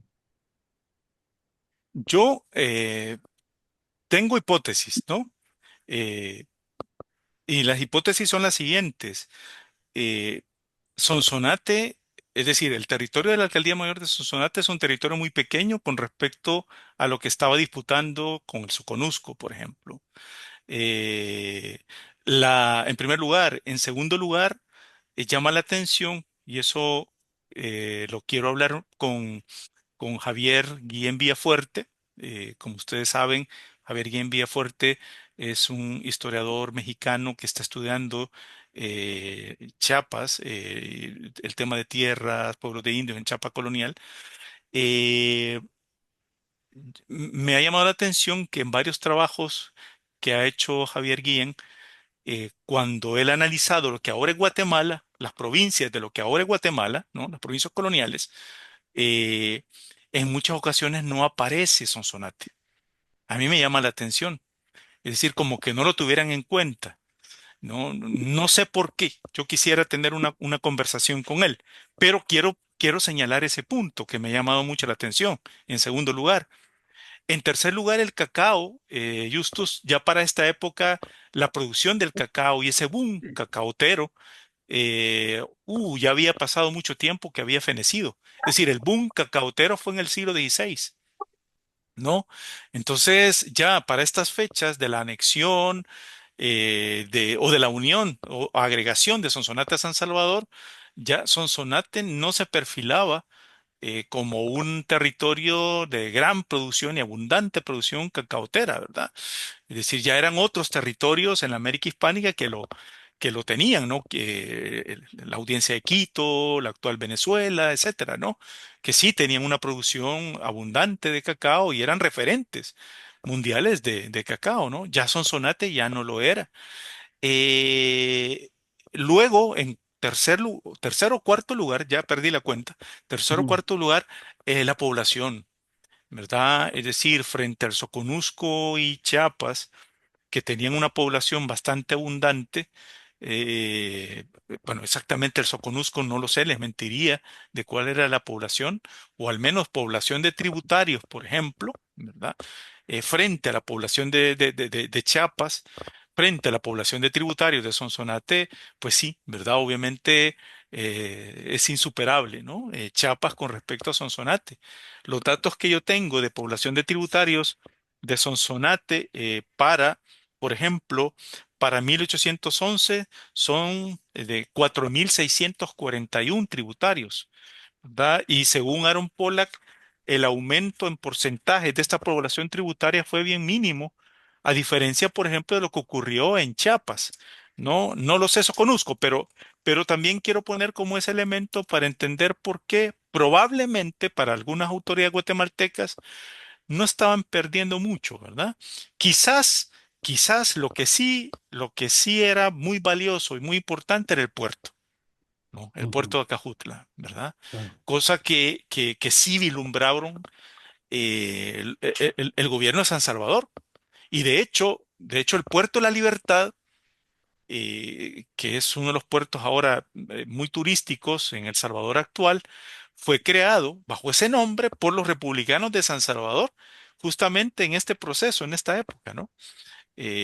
Como un puerto alternativo y pensaban también en San Miguel, un puerto, constituir un puerto, ¿no? Entonces, yo creería que quizás la única bonanza que pudiera constituir para las autoridades guatemaltecas o para poder pelear, era el puerto de Acajutla. Con los otros factores, yo creo que salían perdiendo si lo comparábamos, por ejemplo, con Soconusco o con Chiapas en términos totales, ¿no? Entonces, ahí viene mi hipótesis, pero es una hipótesis, ¿no? De por qué, de por qué probablemente no le pusieron tanta atención las autoridades guatemaltecas para decir o para enfrentarse o para resistir, ¿no? La agregación de ese pequeño territorio a San Salvador, a diferencia de cómo sí peleó por el Soconusco, por ejemplo, ¿no? Entonces, Ujú. pero como digo, Justus, me parece interesante el poder como comparar, ¿no? Pero hoy por hoy puedo dar como hipótesis, ¿no? Aún así, sería muy valedero el hecho que pelearan, que hubiesen peleado el puerto de Acajutla, porque para ese momento eran los puertos más importantes del Pacífico, ¿no? Ujú. Entonces, pero aún así no lo hicieron, ¿no? Y luego vemos a Sonsonate ya entrado el siglo XIX, ya en la época republicana, ya la década del 40, por ejemplo, 1840, en donde se lleva a cabo ahí la famosa dieta de Sonsonate, ¿no? En donde llegan una serie de emisarios y delegaciones de toda Centroamérica para poder discutir y resucitar, ¿no? La República Federal de Centroamérica. Eso ocurre entre 1845 y 46. Y vemos a Sonsonate ya como como una vía, creo que ya era ciudad en ese momento, ¿no? Ya muy leal al gobierno de San Salvador, Ujú, 1845-46, ¿no? ujú. Entonces, pero no vemos por parte de Guatemala, por otro lado, ¿no? Esa, eh, esa búsqueda de mecanismos para hacer lo suyo, para devolverlo, ¿no? Si no, Ujú. no lo vemos, ¿no? Pero Bueno, bueno, hoy por hoy mencionaría eso como hipótesis, ¿no? Pero interesante, ¿no? Porque queda también como líneas a seguir investigando, a seguir trabajando. tenemos un comentario de Leonardo. Buenas tardes, dice, gracias por la excelente presentación. Sin duda fue muchísima información que no había explorado y que también salieron varios conceptos que no conocía, como el de cultura política, que me generó muchísimo interés, sobre todo porque se ve cómo se aplicó en el resto de Latinoamérica, así como en el caso que vimos ahora. Y yo aprovecho el comentario de Leonardo en estos pocos minutos que nos quedan, Sajid, Ujú, para preguntarte, sé muy bien que cultura política es uno de esos conceptos que se está utilizando en la nueva historia política, ¿ah? ujú, Que se ha sí. venido pues utilizando desde la década de los 90. ¿Puedes explicar así a grandes rasgos para los estudiantes y las estudiantes qué se entiende por cultura política? No, exactamente. Yo creo que aquí tengo, no, creo que ya no lo tengo acá, un artículo que me hubiera gustado. Si no, se los recomiendo a través de ustedes. Sí. Eh, acá, sí, ya no lo tengo acá. Eh, en el cual me gustaría basarme. Kate Baker, ¿no? Donde menciona que cultura política es un conjunto de prácticas, valores, símbolos, narrativas, creencias, Ujú, ¿no? Dentro de una comunidad que permiten una serie de consensos, pero también permiten conflictos. Es decir, en ese conjunto de prácticas, ¿no? Porque no solo son relatos y creencias, sino también son prácticas, ¿no? Entonces, en ese conjunto de prácticas, ujú, valores, creencias, simbolismos, no solo, no solo se busca el consenso, sino también hay conflictos y hay resistencias, ¿no? Entonces, a través de este concepto de cultura política, podemos nosotros entender como un gran paraguas, ¿no? Podemos nosotros entender una serie de prácticas, una serie de mecanismos para en mi caso, que yo los intento trabajar o aproximarme a través del mundo tardío colonial, ¿no? A partir del, por ejemplo, de la práctica de la justicia, ¿no? Y de la administración de justicia, ¿no? Pero también se puede entender esa cultura política a través de las elecciones y el sistema representativo, ¿no? Constitucional, durante Cádiz, etcétera. Pero igual lo podemos trasladar para ahora, para una serie ujú. de prácticas, valores, creencias, simbolismos que se utilizan ahora, ¿no? Claro. Y, Bueno, ajá, y no, y sí, perdón. perdón, no, y a través de este gran paraguas de cultura política, por ejemplo, tenemos muchos trabajos para México, pero también para Sudamérica, no tanto así desgraciadamente para Centroamérica, ¿no? Pero para México y para Sudamérica tenemos muchos trabajos donde se ha estudiado, por ejemplo, la participación política de los campesinos, Ujú, ¿no? En la construcción del Estado, ¿no? O la participación de los pueblos, ¿no? Etcétera, ¿no? Entonces, hay muchos mexicanos, historiadores mexicanos ujú. o mexicanistas que Sí. bajo este paraguas de cultura política han tratado de entender o de aproximarse a una serie de fenómenos sociales y políticos, ¿no? Ujú. Sí, es que nos tentaste porque hay varios temas. Me interesó uno que mencionabas, ¿verdad? Porque siempre se ha criticado, o bueno, es como el paradigma historiográfico, digamos, que ha prevalecido, que dicen, no hubo conflicto en Centroamérica, a diferencia de México con la independencia, ¿verdad? Ujú. Y entonces vos nos decís, bueno, pero miren lo que sucedió después, ¿verdad? Si bien es Sí, cierto, no se dio el conflicto en el 15 de septiembre de exacto. 1821, pero los años que vinieron, o los No, años que bueno, siguieron, mejor dicho, ¿verdad? no, Ajá, de hecho, meses meses después, después, meses después, sí, imagínate, sí, claro. sí, sí, sí. Y lo segundo es que cuando mencionaba el caso de Santa Ana, ¿verdad? Ujú. Que quería atacar y que rivalizaba con los sansalvadoreños, Ujú. decís el ayuntamiento, pero ¿a quiénes te referís? O sea, ¿hay estudios que se han hecho sobre estas personas? ¿Quiénes eran? ¿Quiénes ocupaban esos puestos? Sí, estudios desgraciadamente no tenemos, es Ujú, decir, como ocurre para el caso mexicano o algunos casos, por ejemplo, Centroamérica, Guatemala y Costa Rica se han estudiado mucho la composición de los ayuntamientos, es decir, quién eran los miembros de los ayuntamientos.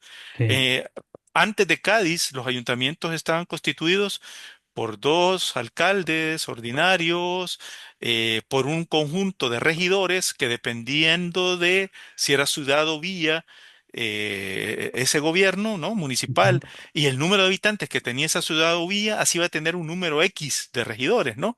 Pero también algunos de esos regidores tenían puestos dobles porque no solo ya, eran regidores, es decir, que se encargaban del gobierno económico, los alcaldes se encargaban del gobierno judicial, ¿no? Y los regidores se encargaban del gobierno económico del municipio, ¿no? Entonces, muchos de estos regidores también tenían una doble función. Eran, además de regidores, eran alférez real, es decir, eran los encargados de portar el estandarte en las ceremonias, ¿no? El estandarte de rey. Y eso que ahora nos puede parecer a nosotros ridículo para ellos tenía no solo un simbolismo, sino también era un cargo y un puesto de honor, ¿no? Y muy importante, ¿no? Pues unos eran alférez claro, reales, otros eran alcaldes de la Santa Hermandad, es decir, o alcaldes provinciales, también se le llamaba así, es decir, que además de ser regidores, ocupaban el puesto de como especie de policías en el campo y en la vida rural para atrapar a malhechores, delincuentes, y además de ellos había secretario, ¿verdad? O escribano, que era el nombre, ¿ma? Un escribano, que ujú, muchas veces el escribano era el único que sabía leer y escribir de todos estos miembros, ¿no? correcto. Entonces, estos eran los miembros de los ayuntamientos de españoles y Ujú, de los cabildos de indios igual. Habían alcaldes indios y regidores y también principales y escribanos, ¿no? Con Cádiz se trata de homogenizar estas funciones, ¿no? Y se trata de que existan solo alcaldes, un número X de alcaldes, un número X de regidores, sin oficios ujú, dobles, ¿verdad? Y un escribano que ahora se llama secretario. Ahora, algunos de estos estudios lo que han hecho es quiénes accedían a estos puestos, ¿verdad? ya, Y nos damos cuenta que eran miembros de prominentes familias. ¿No? En muchos casos, ¿verdad? Y aquí se generan una serie de conflictos también, ¿verdad? Quienes quienes pueden y optan a un ujú, gobierno municipal que es un gobierno municipal, ¿verdad? Que es algo muy importante para aquella época, como claro. todavía lo sigue siendo en muchos países, ¿no? Y muy disputados también Y esos muy, di- y puestos muy y en muy algunos diputados, países. exactamente, exactamente. Perfecto, Y- Sajid. Bueno, a nombre de Roberto Campos, de Justus, de mi persona, no nos queda más que darte las gracias ahí por el excelente. Dice Rudy Camposeco, gracias por la exposición. Habría que hacer un análisis con esta metodología, lo que sucede con otros elementos que se yuxtaponen. Pero bueno, se nos acabó el tiempo, Sajid. Te damos las gracias por estar presente en esta tercera sesión de nuestro diplomado exponiendo el caso de El Salvador, Guatemala, Sonsonate. Y los invitamos a todas y a todos ustedes a la cuarta sesión de nuestro módulo 4. El caso, vamos a examinar con Ruth Piedrasanta de la Universidad San Carlos de Guatemala el caso de la frontera indígena Guatemala-México el próximo 18 de noviembre, el próximo martes. Así que todas y todos cordialmente invitadas e invitados. Un abrazo, Sajida, hasta San Salvador, El No, Salvador. muchas gracias a ustedes y pues a la orden siempre, ¿no? Gracias por la invitación y muy buenas noches. Buenas noches, nos vemos Igualmente, Gracias, pronto. todas buenas y noches. todos. Hasta luego, buenas noches. Cuídense, Hasta hasta luego. luego.